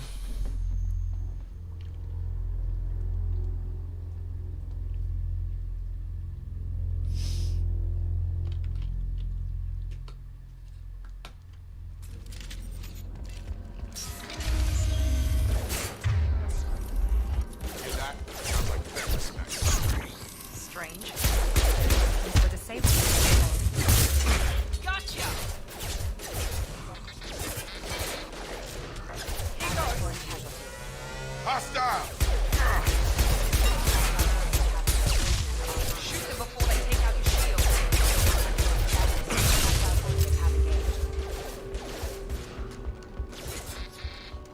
Alright. Excuse me.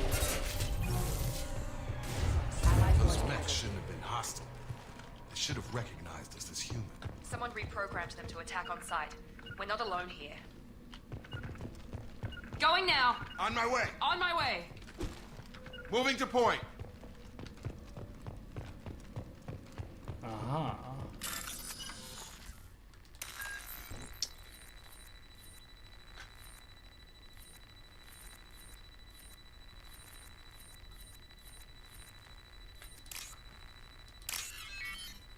How do case studies work? Case studies. You mean like with this lady? You mean like with the crazy psychopath lady? Yeah, be more specific in your question.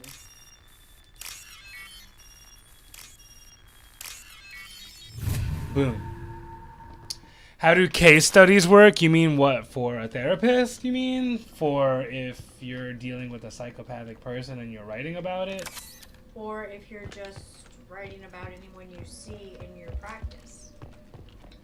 Be more specific. Like an example. Like, do you have an example? Yeah. Person, study about what? What kind of person? Shield down. Online.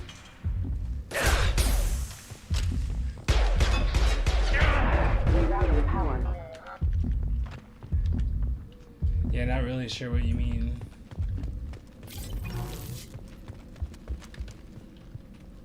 If you can narrow it down and be more specific, we could absolutely Is that When you do a thesis in psychology about a certain career field.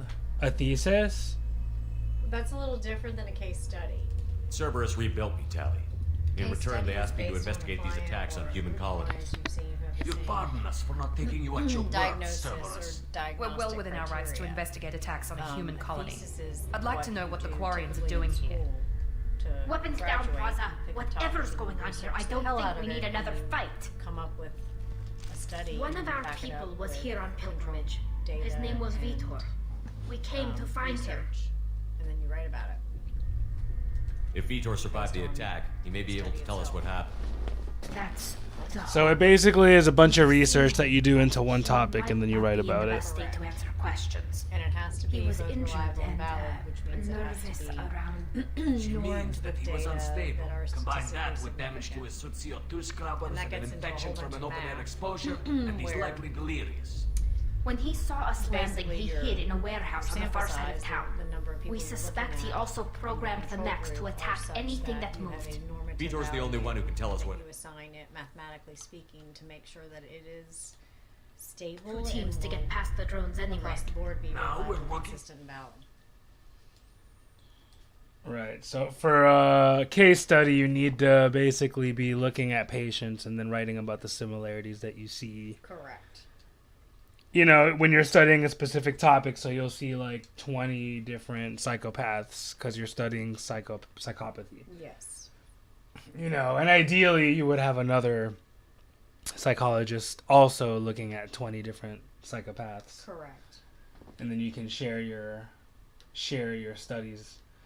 But right, so yeah, a case study is basically you doing research into a topic, speaking to actual people. Make sure to keep in radio contact. Will do. Whereas a thesis, you're just kind of reading about it, about what you've learned. And then writing about it. A case study is if you're writing a case study about psychopaths.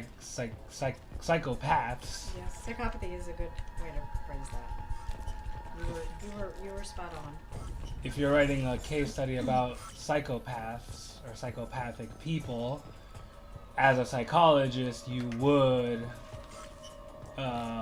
take psychopathic patients,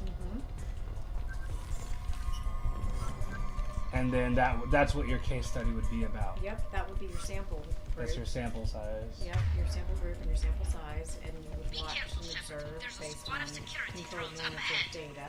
Thanks for the what warning. they do, how they I'll take react, what they say, and that's what your research would generate.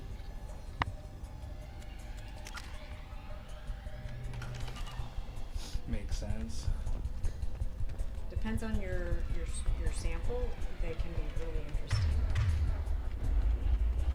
Like if you're dealing with psychopaths, like this crazy lady, super duper interesting. Incoming. Get over here. Never a dull moment. Never.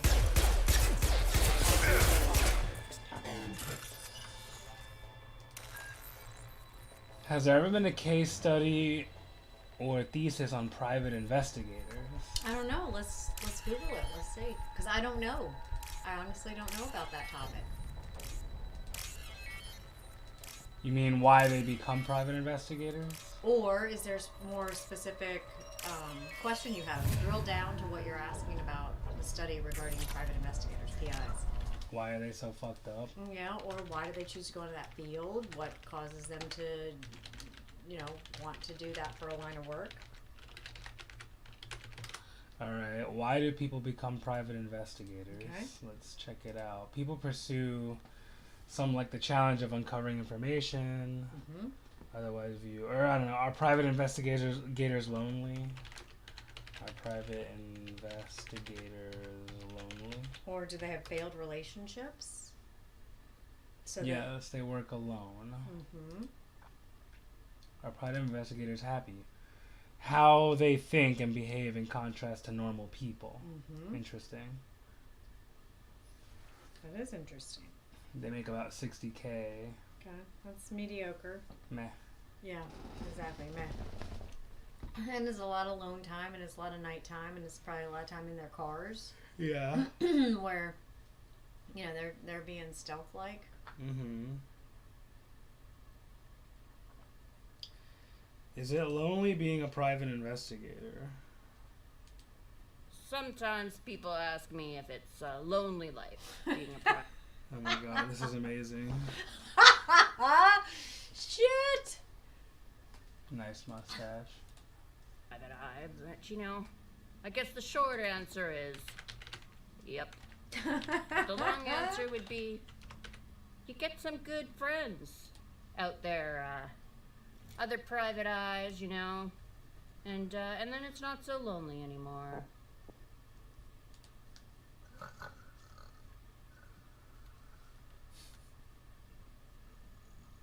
He seems like he's a little bit of a douchebag.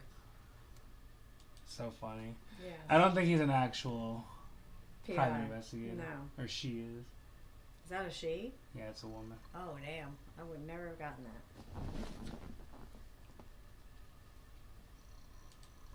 Well, I guess this didn't help at all. It's okay. It doesn't have to be the end-all be-all. Has there ever been a case study on private investigators and why they, and if they behave and think different from normal people? So go to Google and go to Google Scholar from Google. That will give us peer-reviewed articles, and we can Google that topic, and we can help or answer the question of whomever asked that. I don't know who asked that. Go to Google, then Google Scholar. Okay. And then let's type in the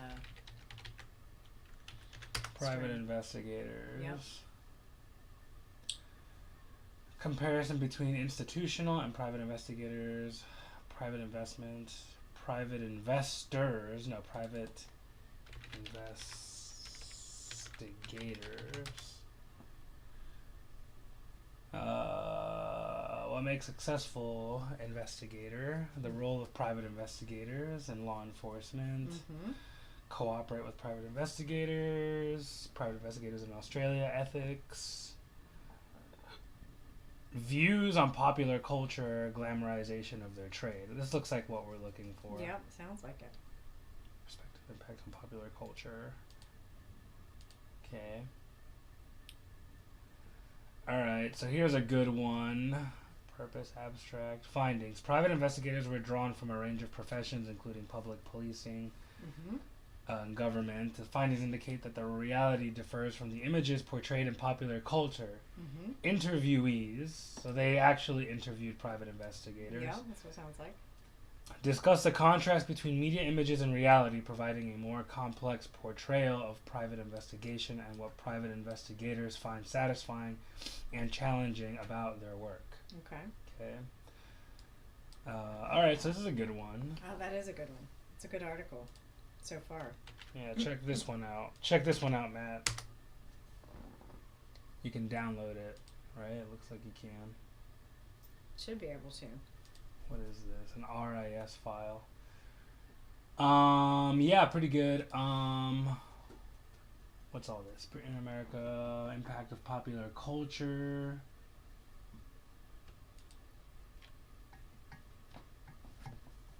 Interesting. There's a lot here.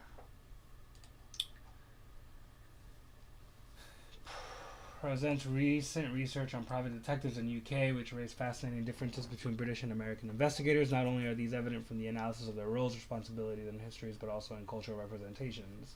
In literature, film, and factual reporting in mass media, how private investigators are portrayed in two countries raises interesting questions about public and private policing and differing attitudes to the politics of order maintenance. Interesting. That is interesting. Do you want to go viral? Hell yeah, bro. Yes, let's do it, man. If I could be famous and then quit my job and become a YouTuber, yes. I want that YouTube money. Well, not only that, but this is actually fun, unlike the job. Yeah. I mean, this is interesting and fun, and it's different and diverse. Right. And we get to interact with a variety of different people who make it worthwhile. That's all y'all in the audience. All you guys who stream. If it weren't for you, we wouldn't be able to do this. Right, I definitely have fun doing this. I mean, I'm not gonna lie. Like, my job's not fun. I mean, it's fine, but I mean, I pays the bills, but it doesn't excite you. Yeah. It doesn't motivate you. But I don't hate it either. You know, No. there are some jobs that I fucking hated. Yes. And that sucks. I mean, I have a job that's like decent at least. But of course, I think the ideal scenario is looking forward to every day. Yep. And waking up like, yes, I can't wait, you know. Can't wait to go to work and having fun with what you do. And every that's single day. And that's how I feel about streaming. I'm like, cool, today's my streaming day. Like, it's actually fun. How do you plan on going viral? I don't have a plan is the thing. Right now I'm focusing on investments.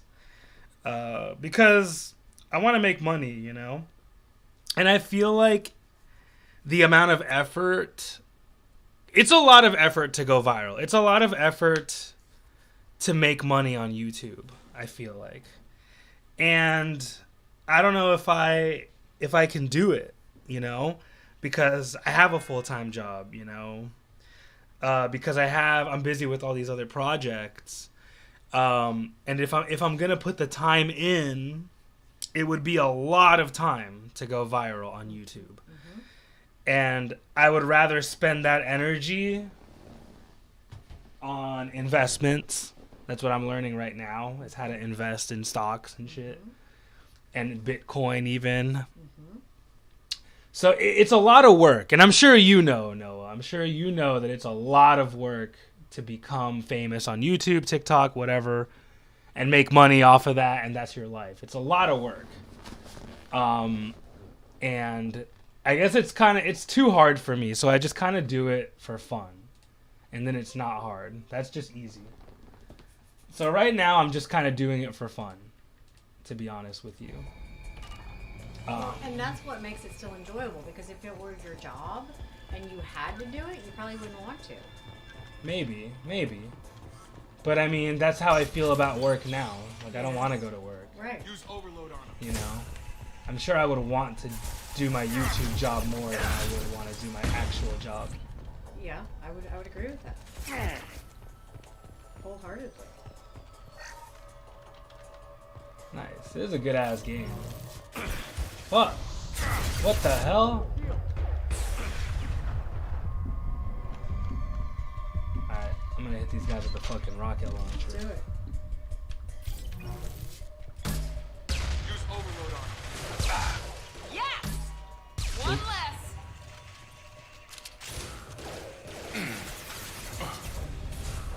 Have to use overload on them? What does that mean? Overload. Oh, you have to zap them with electricity. Pretty cool.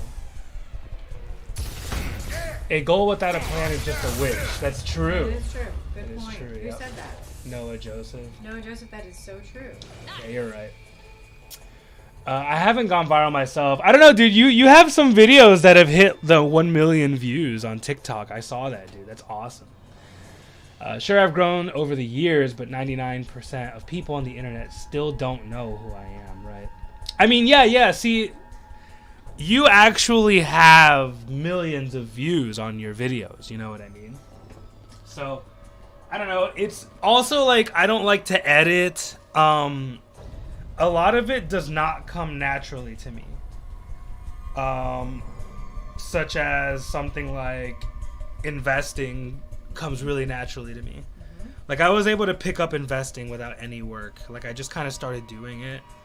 And then I just started getting experience, and now I feel I'm experienced enough to actually do it for real. I didn't really study a whole lot until just recently. I just watched like a few YouTube videos.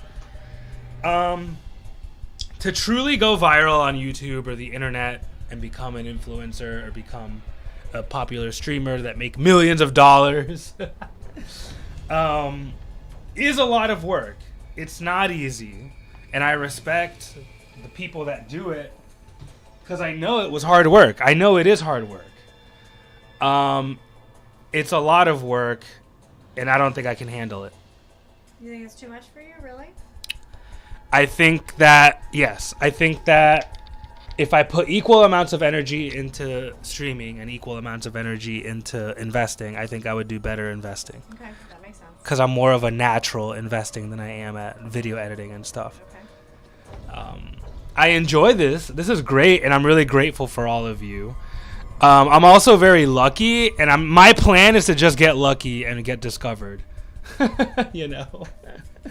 And let the channel grow naturally, you know what I mean? That's my plan. My plan is to just let the channel grow naturally.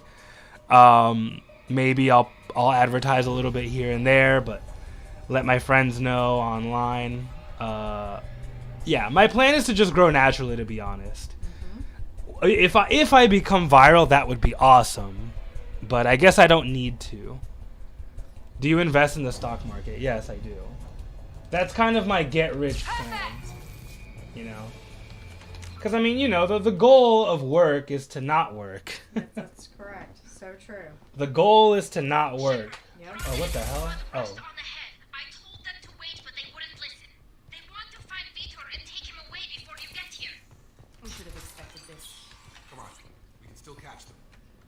But yeah, we'll see. I mean, yeah, I would definitely love to go viral on the internet. So what does it take to get there? Dude, I don't know. That's the thing. I don't know. Okay.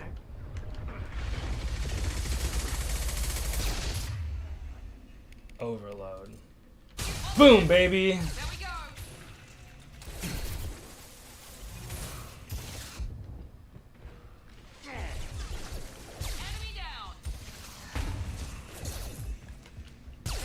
Yeah, I don't know.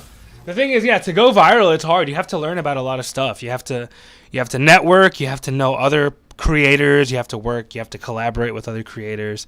You have to get views. There's a lot of strategies to get more views, where you share views with other creators, or you use like programs and bots to increase the amount of views that you get.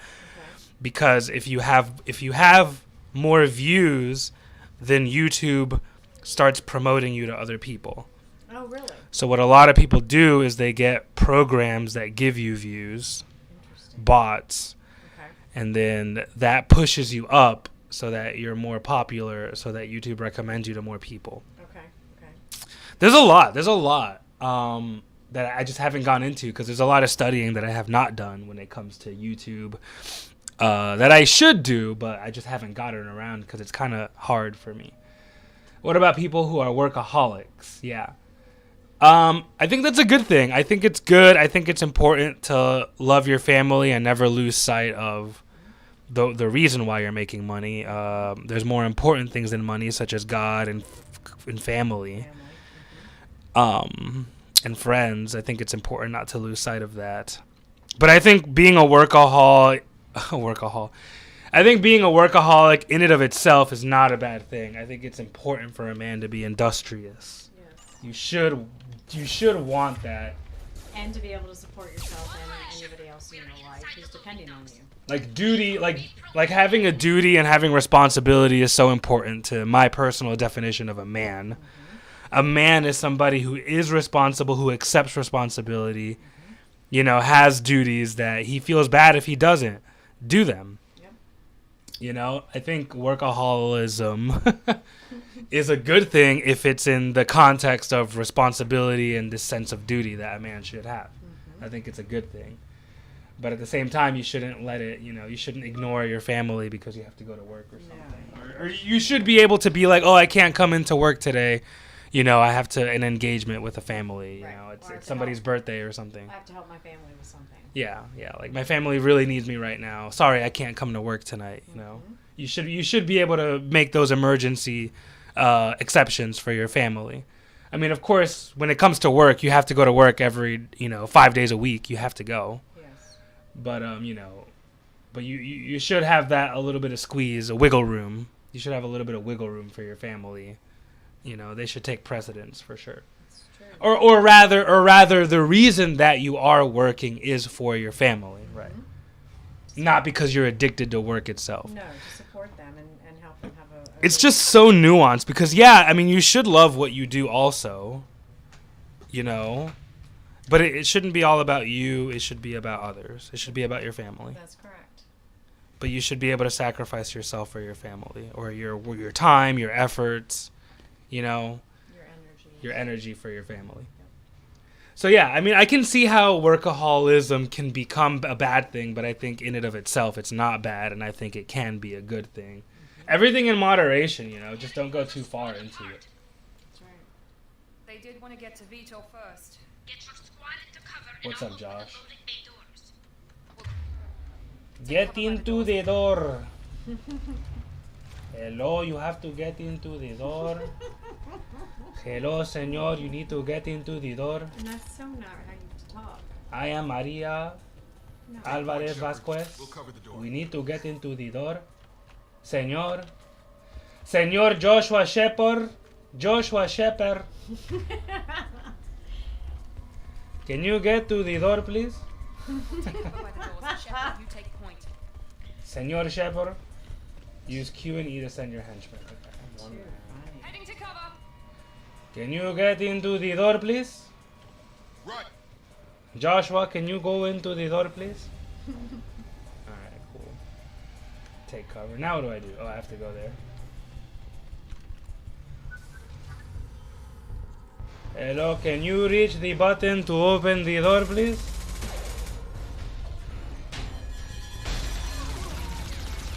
That's my Mexican boy. Oh no, they killed our friend. Oh shit. Oh no, they kill our friend. Why they do that? That is not okay. No, it's not. Why you kill my friend?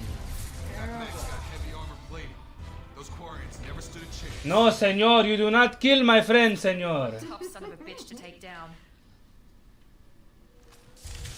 Take out that shield. I have to take down the shield with burns through armor. Alright, let's do that. Ow. Senor, why you hit me with rugged launcher, please? You do not hit me with rugged launcher.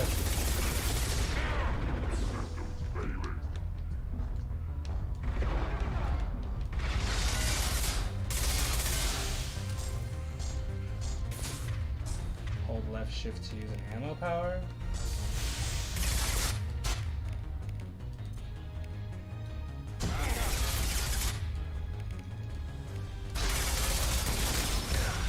Fucking hell. Got his ass. It's good. Pretty good. Pretty great boss fight. Okay. Yeah, no kidding. I like this. This is a great game, dude. No wonder this is such a classic. I can see why this is such a classic game now. I killed the robot, senor. I am Juan Shepard. Actually, my name is Juan in this game. My name is Juan Shepard. Juan Shepard.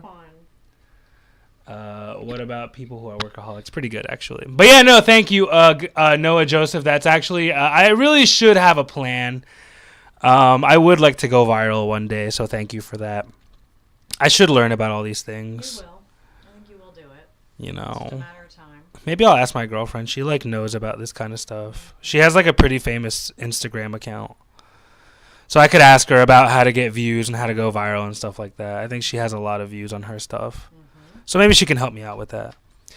I should try to do it. Rocket Ron, hello, welcome to the stream. All right, we got a new guy. I guess I gotta keep the stream going since for the new guy. Hello, welcome to the stream, Rocket Ron. I guess we'll keep the stream going for another 15 minutes. I usually end around this time. But welcome, Rocket Ron, to the stream. Hope you're having a good day. What the hell am I supposed to do here? C? Oh, this is such a hard one. Oh, damn. What is this? I have to match the... Fuck. I have to match the symbols, okay? What do you think of George Yared? I don't know who that is, George Yared. Is that Gorgeous George? Is that Gorgeous George? I don't know, and I'm only saying that because George is the common name. George Yared. All right, who is this George Yared guy? Is it Gorgeous George? It is Gorgeous George. He's a douchebag loser, mama's boy. He is a douchebag loser, rapist. Yeah, absolutely. I think he is aware of how shitty of a person he is and doesn't care. He doesn't care. He has no conscience. He has made the decision to be an asshole. For all publicity. It's just too easy. Yeah, maybe he's gotten too much of a reinforcement for it. People have enabled his behaviors. Yeah. This guy in this picture behind him laughs at all his shitty fucking jokes. Crazy. He clearly had people enable his shitty behavior, so now he thinks it's funny to be shitty. And acceptable. Yeah. And acceptable, because he's continuing to do it without remorse and without changing. Yeah. But I think he realizes, I think he has a conscience, and I think he knows that what he's doing is wrong. And that's why he lashes out on people online. Probably. Because it's a medium for him to be able to do it, quote unquote, acceptably. Right. Because I feel like a normal person would be like, oh no, did I do something wrong? Correct. My bad. Shit, sorry. You know? But this guy, every time I see a video of him online, people are like talking shit about him. He's like, oh, fuck you. You're the one. You're gay. He's blaming everybody but himself. Exactly. Instead of being like, oh, well, maybe I should take some time to think about my actions. That's no accountability. I'm a fan. Are you a fan of the dumpster fire that he is? Or are you a fan because of the drama is funny? Are you a fan because he's so retarded? No. Are you done? All right, Zach. I'll see you later. Thanks for coming. I'll message you later. I need to know what you want for dinner next week, so I'll go get it. Okay. So it's what you want. Italian sausage. Are you fucking kidding me? Okay. I like the same shit over and over. All right. I can do that. I don't need novelty. Okay, all right. Well, I can do that. That's easy. That's super easy. Yeah, I like whatever works. All right. Whatever is easy and good. Spaghetti. Okay, you got it. Cool. I'll see you next week. If anything happens, let me know. All right. I do want to talk to you about the, About what? Douchebag. Oh, okay. Yeah, that's fine. Later. Okay. Bye. Love you. Bye. Yeah, Zeka had to go, guys. I'm a legitimate fan. Really? Well, how long have you been a fan, though? Like, of his radio show? Like, what do you... I'm so confused. Everybody that I've ever talked to about Gorgeous George fucking hates him, so... You're the first person I've ever met that actually likes him, so it's curious to hear from the other side, you know? That's cool. You're the first person I've met who actually likes him. So that's pretty cool. I'm curious, what are you a fan of? Are you a fan of his radio show? Does he have a YouTube channel or something? What do you like about him? Do you think he's funny? Do you think the way he responds to people is funny? Do you like... I don't know, because all I've seen about him is him getting pranked. People prank calling him and stuff. Are you a fan of the prank calls? Yeah, I'm just trying to figure out. The only thing that I know about him are those prank calls and that he had a radio show. Are you a fan of the radio show? How long have you been a fan? He does have a YouTube channel. Okay, I mean, shit, dude. Maybe we can get him on the show, bro. We should get George Yared on this show. We should have an interview. Does he play any video games? Maybe we can play a game with him. Does he game? I mean, he's a radio host, so I'm sure that he, like... You know, I'm down. Look, Rocket Ron, I am 100% willing to give him a fair shot. I won't talk any shit. I will be as unbiased as possible. If we can get him on the show. What's his YouTube channel, dude? Does he have a YouTube channel for real?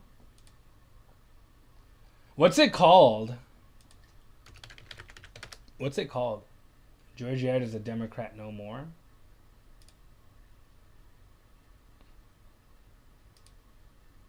There is a barrier not to be crossed. There is a barrier, there's a fine line in the sand. And people need to respect that. When you cross that line, when you cross that barrier, you've gone way too far.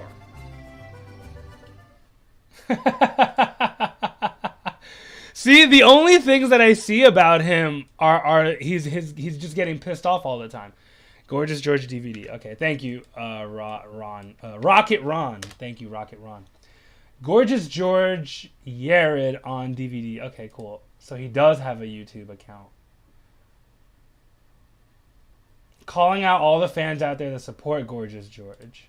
All right, let's check this out. And we've come up with a good solution.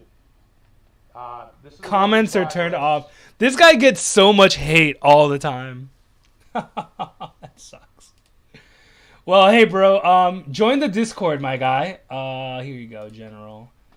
I don't know if you have any contact with him at all, but tell George to get on the stream, bro. Tell George to get on the stream, and I will give him a fair shake. We can get an interview set up, bro. Oh, let's do it. Oh my gosh. Let's do a George Yared interview on stream. Let's do it. And then everybody can get on and ask questions. We should do an interview with George Yared, bro. Oh my gosh. Can we get George Yared on the show? People only hate him because the Matrix told him to hate him. I respect that, dude. I know this whole sheep mentality, right, where you just follow what everyone tells you to do. I mean, I've heard shitty things, right? But I've never talked to the guy himself, so I've heard stories, right? I've heard really, really bad stories. But I've never talked to the man himself, and I would like to hear it from him, you know what I mean? I think that's the fair thing to do. So, Fragile Crate. Oh, I can just punch crates open? Pretty funny. How strong is this guy? That's a metal freaking crate. This guy can just punch crates? It's bigger than I am. The crate is bigger than a human being, and this guy can just punch right through them with one hand. What's up, guys? Oops, sorry. This is your chance to go find Vitor while I tend to the wounded. This is your chance to find Vito. You have to go find Vito. Yeah, dude. Join the Discord. Let me know if you have any information. Like I said, I only know what I've been told. I've been told he's a rapist. I've been told he gets all these prank calls, and then you hear him get all pissed off. You hear him calling people gay. You hear him just getting mad. All you see is his bad side on the internet, I feel, where he's just getting pissed off, he's getting triggered all the time. But then, you hear him doing the same kind of shit where he's just getting mad all the time. But then okay, so he gets mad because people call him gay, and then he calls other people gay. And it's like, bro, you can't get mad about that if you can't handle the heat, stay out of the kitchen, you know what I mean? So the thing that pisses me off about George Yared is that he's a little bit of a hypocrite, where he can call you gay, but if you call him gay, he gets pissed off. You know what I mean? Like, he's crossed the boundary a lot in his show from what I've seen. But then when people cross the boundary with him, he gets pissed. So that's the thing. That's one of the things that I hate the most is people that are hypocritical, and he just seems a little bit hypocritical to me. But, that's not to say I'm not interested on the other side of the story. So yeah, what do you like about him, dude? I'm curious. I'm curious to know the other side of the story. What is so good about him? The same can be said the other way around. Yeah. Swarm's coming. Storm coming. Storm of swarms. Mechs will protect. Have to hide. Have to hide. No escape. Can't hide forever. Swarms will find you. Monsters find you. No hope. No escape. Listen, Vitor. I didn't come to this godforsaken colony to listen to you babble. Snap out of it. Swarm's coming. Storm coming. Storm of swarms. Mechs will protect. Have to hide. Who the fuck is this Vitor guy? Mass Effect 2. Yeah, I'm curious. Like, what are the redeeming qualities about Gorgeous George? What is good about him? I'm very curious.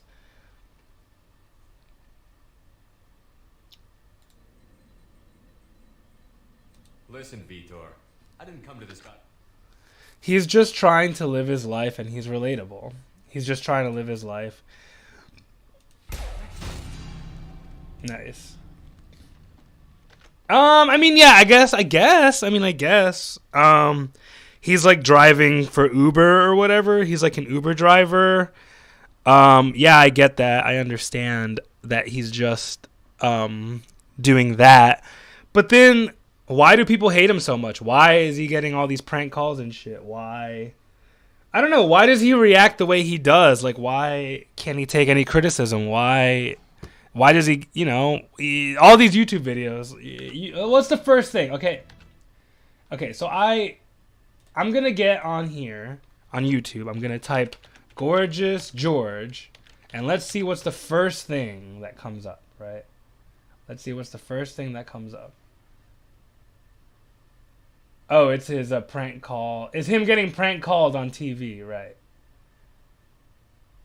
Full documentary. So we have a documentary on him. Pretty cool. We have a boxing match. I think that's a different Gorgeous George, though. That's a different one. All right, so here's his actual show, okay? But you see what I mean? Like, the first two hits, the first two searches are Gorgeous George getting pranked compilation. So, like, let's say somebody never saw Gorgeous George. The first video about him on YouTube is just him getting pranked. Hey, what is causing all this? The camera needs to be raised up a little bit. Anyway. Yeah, we'll do it. We'll Fix it up, baby. All right, so now we're talking to you all. We're talking to you ladies out there. Where have you been? You haven't had the opportunity to see Gorgeous George in the raw, baby. Woo! Every girl's fantasy is to see Gorgeous George, baby, in the raw. We play a rotational schedule with the station, so all you people so far so good. Might not see the full effect, the Rexon effect, because all I want to do is with my Zoom. He has a good voice. I'll give him that. Shake that wrong. No, but see, because we get on here and we try to do a. I'm trying to see the good in him. I'm trying to see your side, okay? Service announcement. Or are you trolling me? Are you just pretending to like him and you actually hate him? All you fans out there that worship us and just want to bow down to me. Good God. I mean, I think I'm the next coming of Christ, but what can I say? Next coming of Christ, next coming of the Mac Daddy. And then we got Vanilla Ice and what's up, Wills? I also just don't think he's very funny, to be honest with you. I think he has a good voice. I think he's very charismatic. I just think that his jokes kind of suck. I think they're not funny. Todd Bridges. Yeah. Now, I thought Todd Bridges... Maybe he would be better doing some other kind of broadcast work. Like if he was a news anchor. If he was like a sports, like news... If he was a sports anchor or something, I think that would be great for him. If he did sports, journalism. But as a comedy show, I don't think that's his... Or dot on the right. And take Danny Barnavuccio, of the Partridge Family, over Bobby Blair of the Brady Bunch. Bobby, yeah, I know. He's over, yeah. There's a family. Their name is Brady. Let me sing a song. Do it to me one more time. Once is never enough, like a stud like me. Oh yeah, let me do it to you one more time. It's like all his jokes are about how sexy he is. He's like a huge narcissist, which is really annoying because people don't like to see that. People like to see humility. You know what I mean? People respect humble. And, even if you are the world's biggest celebrity, you should still be humble. Maybe he's playing it off as a joke, and some people can do that. where they talk about how great they are, and it's funny. It's possible, but he's just not doing it right. It's just not funny. I haven't laughed a single time. Well, it's only 1 minute and 40 seconds. Let's give him a little bit more. Once is never enough, like a stud like me. All right, we got Rob on. Hi, talk to us. Hello? Hello. Hey, how you doing? I'm doing. How you doing? Hey, really quick question for you. I saw you at Ponce the other day. I saw you eating right there. I was going to say hi to you and see what was up, but you were...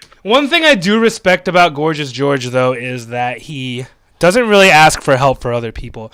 He's not like that Reverend McKim guy who, like, goes on the internet and he's like, oh, feel bad for me, guys. These people are being mean to me and they're taking away my money. One thing that I respect about Gorgeous George, at least, is he's like, fuck off, leave me alone. I'm going to drive Uber and make money that way. I'm going to figure it out. You know, he figures out his own shit. So that's one thing I have to respect about Gorgeous George, is that, you know, he handles his own business. He might be an asshole, but at least he's not like the Reverend McKim guy, who is an asshole, but he's also a pathetic loser. Well, he also like begs for other people to help him and shit, you know, which is really annoying. Would you rather have somebody rip on themselves and do self-deprecating humor? Yes, absolutely. I think that's more funny. I mean, like I said, some people do the humor where they're the best, right?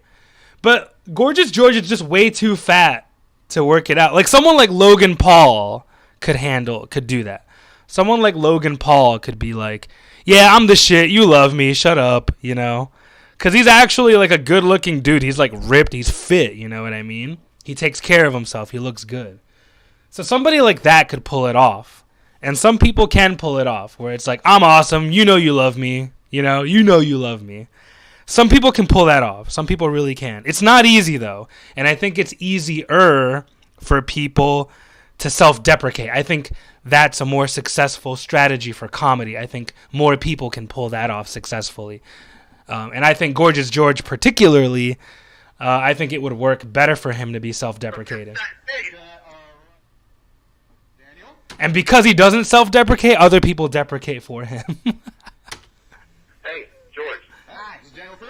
If he got on this show like, hey guys, I'm a fat fuck, like that would be so funny, you know? Like remember that time when Alex Jones was like, I'm kind of retarded, guys. I'm kind of retarded.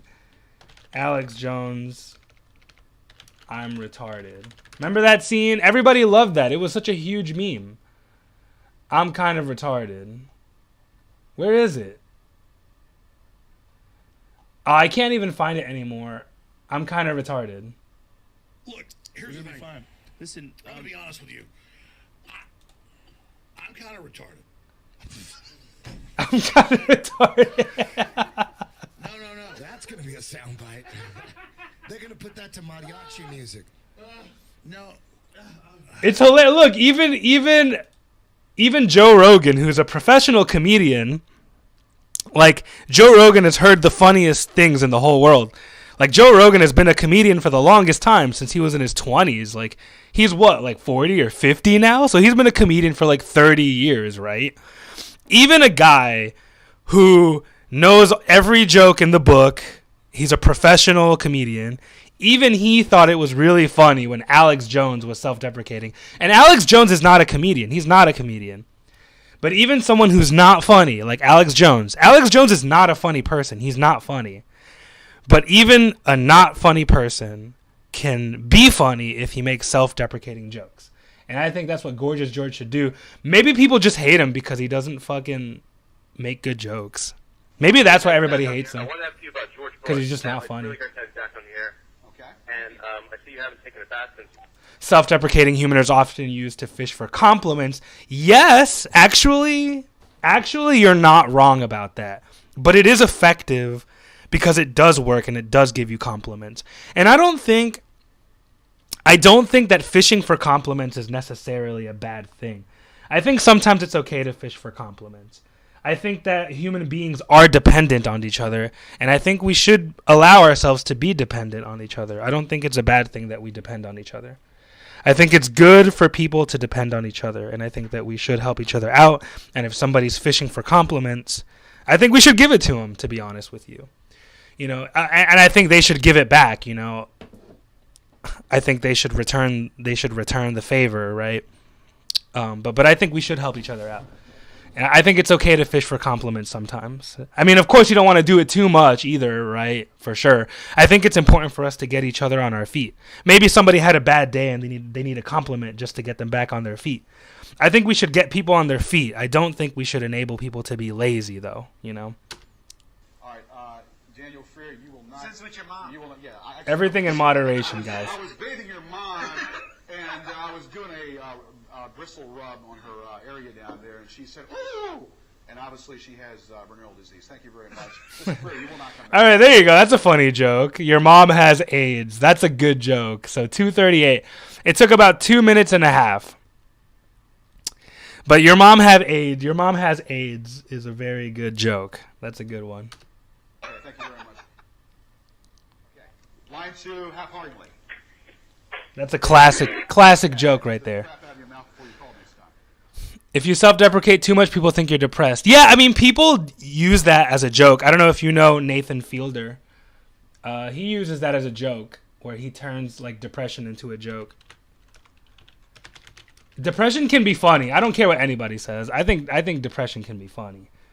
I think Nathan Fielder does a good job where I don't have any friends, I'm a loser. But that's funny, right? It's funny that I don't have any friends and I'm a loser, and I still think I'm awesome. So Nathan does this. Nathan Fielder, he does the I'm awesome and I don't need you bit. His comedy is I'm so great. You should love me, and if you don't love me, you're fucking retarded for not loving me. So he does that bit where he thinks he's awesome, but the joke is that he's actually stupid as hell. And he has no friends, and he's actually like trying to get friends super bad and trying to fish for compliments all the time. So yeah, I don't know. I think the whole being depressed thing can be used as a joke. I know it's a serious issue. I know being depressed is serious. Whoever has real depression, I'm not saying that it's a joke. I'm saying that you can make fun of anything is what I'm saying. But if it's a joke, and I'm saying that real depression is a real thing. And if you have depression, definitely, see somebody. Definitely see a therapist, a psychiatrist. Reach out to your family. Make sure you're increasing your relationships with your family or with positive people in your life. Surround yourself with positivity if you're actually depressed. But that being said, I think that in comedy, you can make fun of anything, even 9/11. So, yeah, I think nothing is out of limits when it comes to comedy, for sure. Okay. Even depression. You can make fun of depression and turn it into a joke. We've got a phone call. We got a phone call from Gretchen. Gretchen, line 1, you're on the air. Talk to us. Fuck you, George. Okay, well. Fuck you, George. Was that Gretchen or was that some homosexual calling up here? Thank you very much. Line 1, but we have no, that worries me. Okay, you're on the air. Talk to us. Greasy pig. What's that? You're a greasy. Okay. I mean, it's the thing. The problem with Gorgeous George is that he's not funny. Maybe every once in a while he's funny, and he's like funnier as the butt of the joke. I think if he was like Alex Jones or something, if he was like a political commentator or something, I think he would do a better job. I think that would be good for him. Or sports. If I were him, I would do sports if I was him. But I mean, I don't hate him, right? I don't hate him. So whatever. If this is your type of humor, if you think Gorgeous George is funny, that's cool, I mean, it's different for everybody. Different people find different things funny. I think if you find Gorgeous George funny, that's totally cool. No issues. It's all good. I personally don't, and apparently a lot of other people don't as well. So maybe that has something to do with why he doesn't get along with a lot of people. Why people hate him so much. I don't know. But hey, I'm willing to give him a shot, dude. Tell Gorgeous George that I want him on the show. Tell him Sir Lottoin says he wants you on the show. I don't know if he has a Discord or anything. I don't know how to communicate with him. Do you know how to communicate with George Yared? Does he have an email or something? Can you provide that? I would love to have George Yared on the show and give him an interview. I'd write all the questions. I'd be like, hey, look, dude, this is what people are saying about you. Can you respond with your side of the story? So, yeah, how do you contact George Yared? I have his email. What's his email, dude? I'm gonna set up an interview, bro. I'm gonna set up an interview for real. George Yared email. What is his email? Yeah, let me have his email, please. If you would be so kind, sir. I would love to invite him on the show.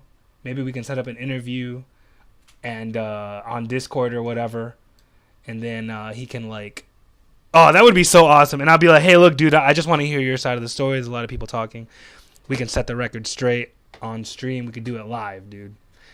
Oh, dude, let's do this. Let's have a George Yared interview, bro. Okay, yeah. Could you please send the email to me? I need this. I need this. I need this to happen, bro. Thank you very much. That color was blocked, so. Brandon, you're on the air with us. Okay, you need to go down with that because you're never coming back on, buddy. Talk to us. Okay. There, line 2, you're on the air. Talk to us. Okay, Brandon, line 2, you're on the air. Talk to us. Comments or questions for our show tonight. Okay. I'm not a homophobic, but I will. But yeah, I mean, comedy is subjective. Comedy is subjective. If you guys enjoy this humor, then it's all good, man. It's different for everybody. Everybody likes different things. Let's see. I think I have Fielden's Palace in here, don't I? Fielden's Palace. Where's Fielden's Palace? Yeah, I think Fielden's Palace has his there it is. Has his email. Hey guys, what's on general? All right. What is what is Gigi's email? I'm trying to set up an interview with him. It's not showing up in chat. Yeah, it won't let you post anything with a .com in the chat. So if you could post it without the .com in the end, it'll work. The thing about YouTube chat is it will not let you post links. It will not let you post websites on the YouTube chat. So, yeah. It will not let you post links to websites. So if the email has a .com in the end, YouTube will not allow it in the chat. Unless you're a moderator unless you're a moderator for the channel. Unless you're an admin. I'm going to set up an email with Gorgeous George.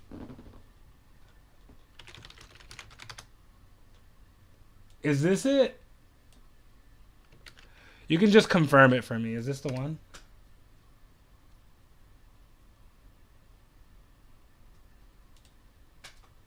I'm going to set up a fucking interview with Gorgeous George.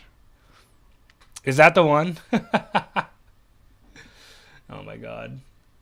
I'm going to send him an email. I can't send the email right now because it'll show my email on stream. Why didn't the colonists fight back? That's the one? Okay, cool. All right, I'm going to set up an interview. I'll do that here in a second. But yeah, guys, thank you for watching the stream. I do have to start wrapping up now. I have to go to work and whatever. But Ron, welcome. Please like and subscribe for future content. I do plan on sending an email to Gorgeous George either today or tomorrow. I will ask him for an interview. So please subscribe for that. You can go ahead and join my Discord if you would like to keep in contact and share information on here. That could work as well. This is my Discord. You can send the email there, but I already have the email. But yeah, guys, thank you so much for hanging out. Rocket Ron, Matt, RVG, Noah, Joseph, Good Machines, Jupiter Residents. Thank you, everybody, for showing up today. I really appreciate the support, as always. You guys are great friends. You guys are, I hope, the best. I hope you guys have a great week. I hope you guys are enjoying your April. And, yeah, guys, enjoy the rest of your week. God bless you guys. I will be back Tuesday at 7 p.m. Eastern Time. That is my schedule, Tuesday, 7 p.m. Eastern Time. But, yeah, I love you guys. Welcome to the stream, Rocket Ron. And, yeah, I hope you guys have a great rest of your week and a month. And I will see you guys next Tuesday, 7 p.m. Eastern. All right, guys.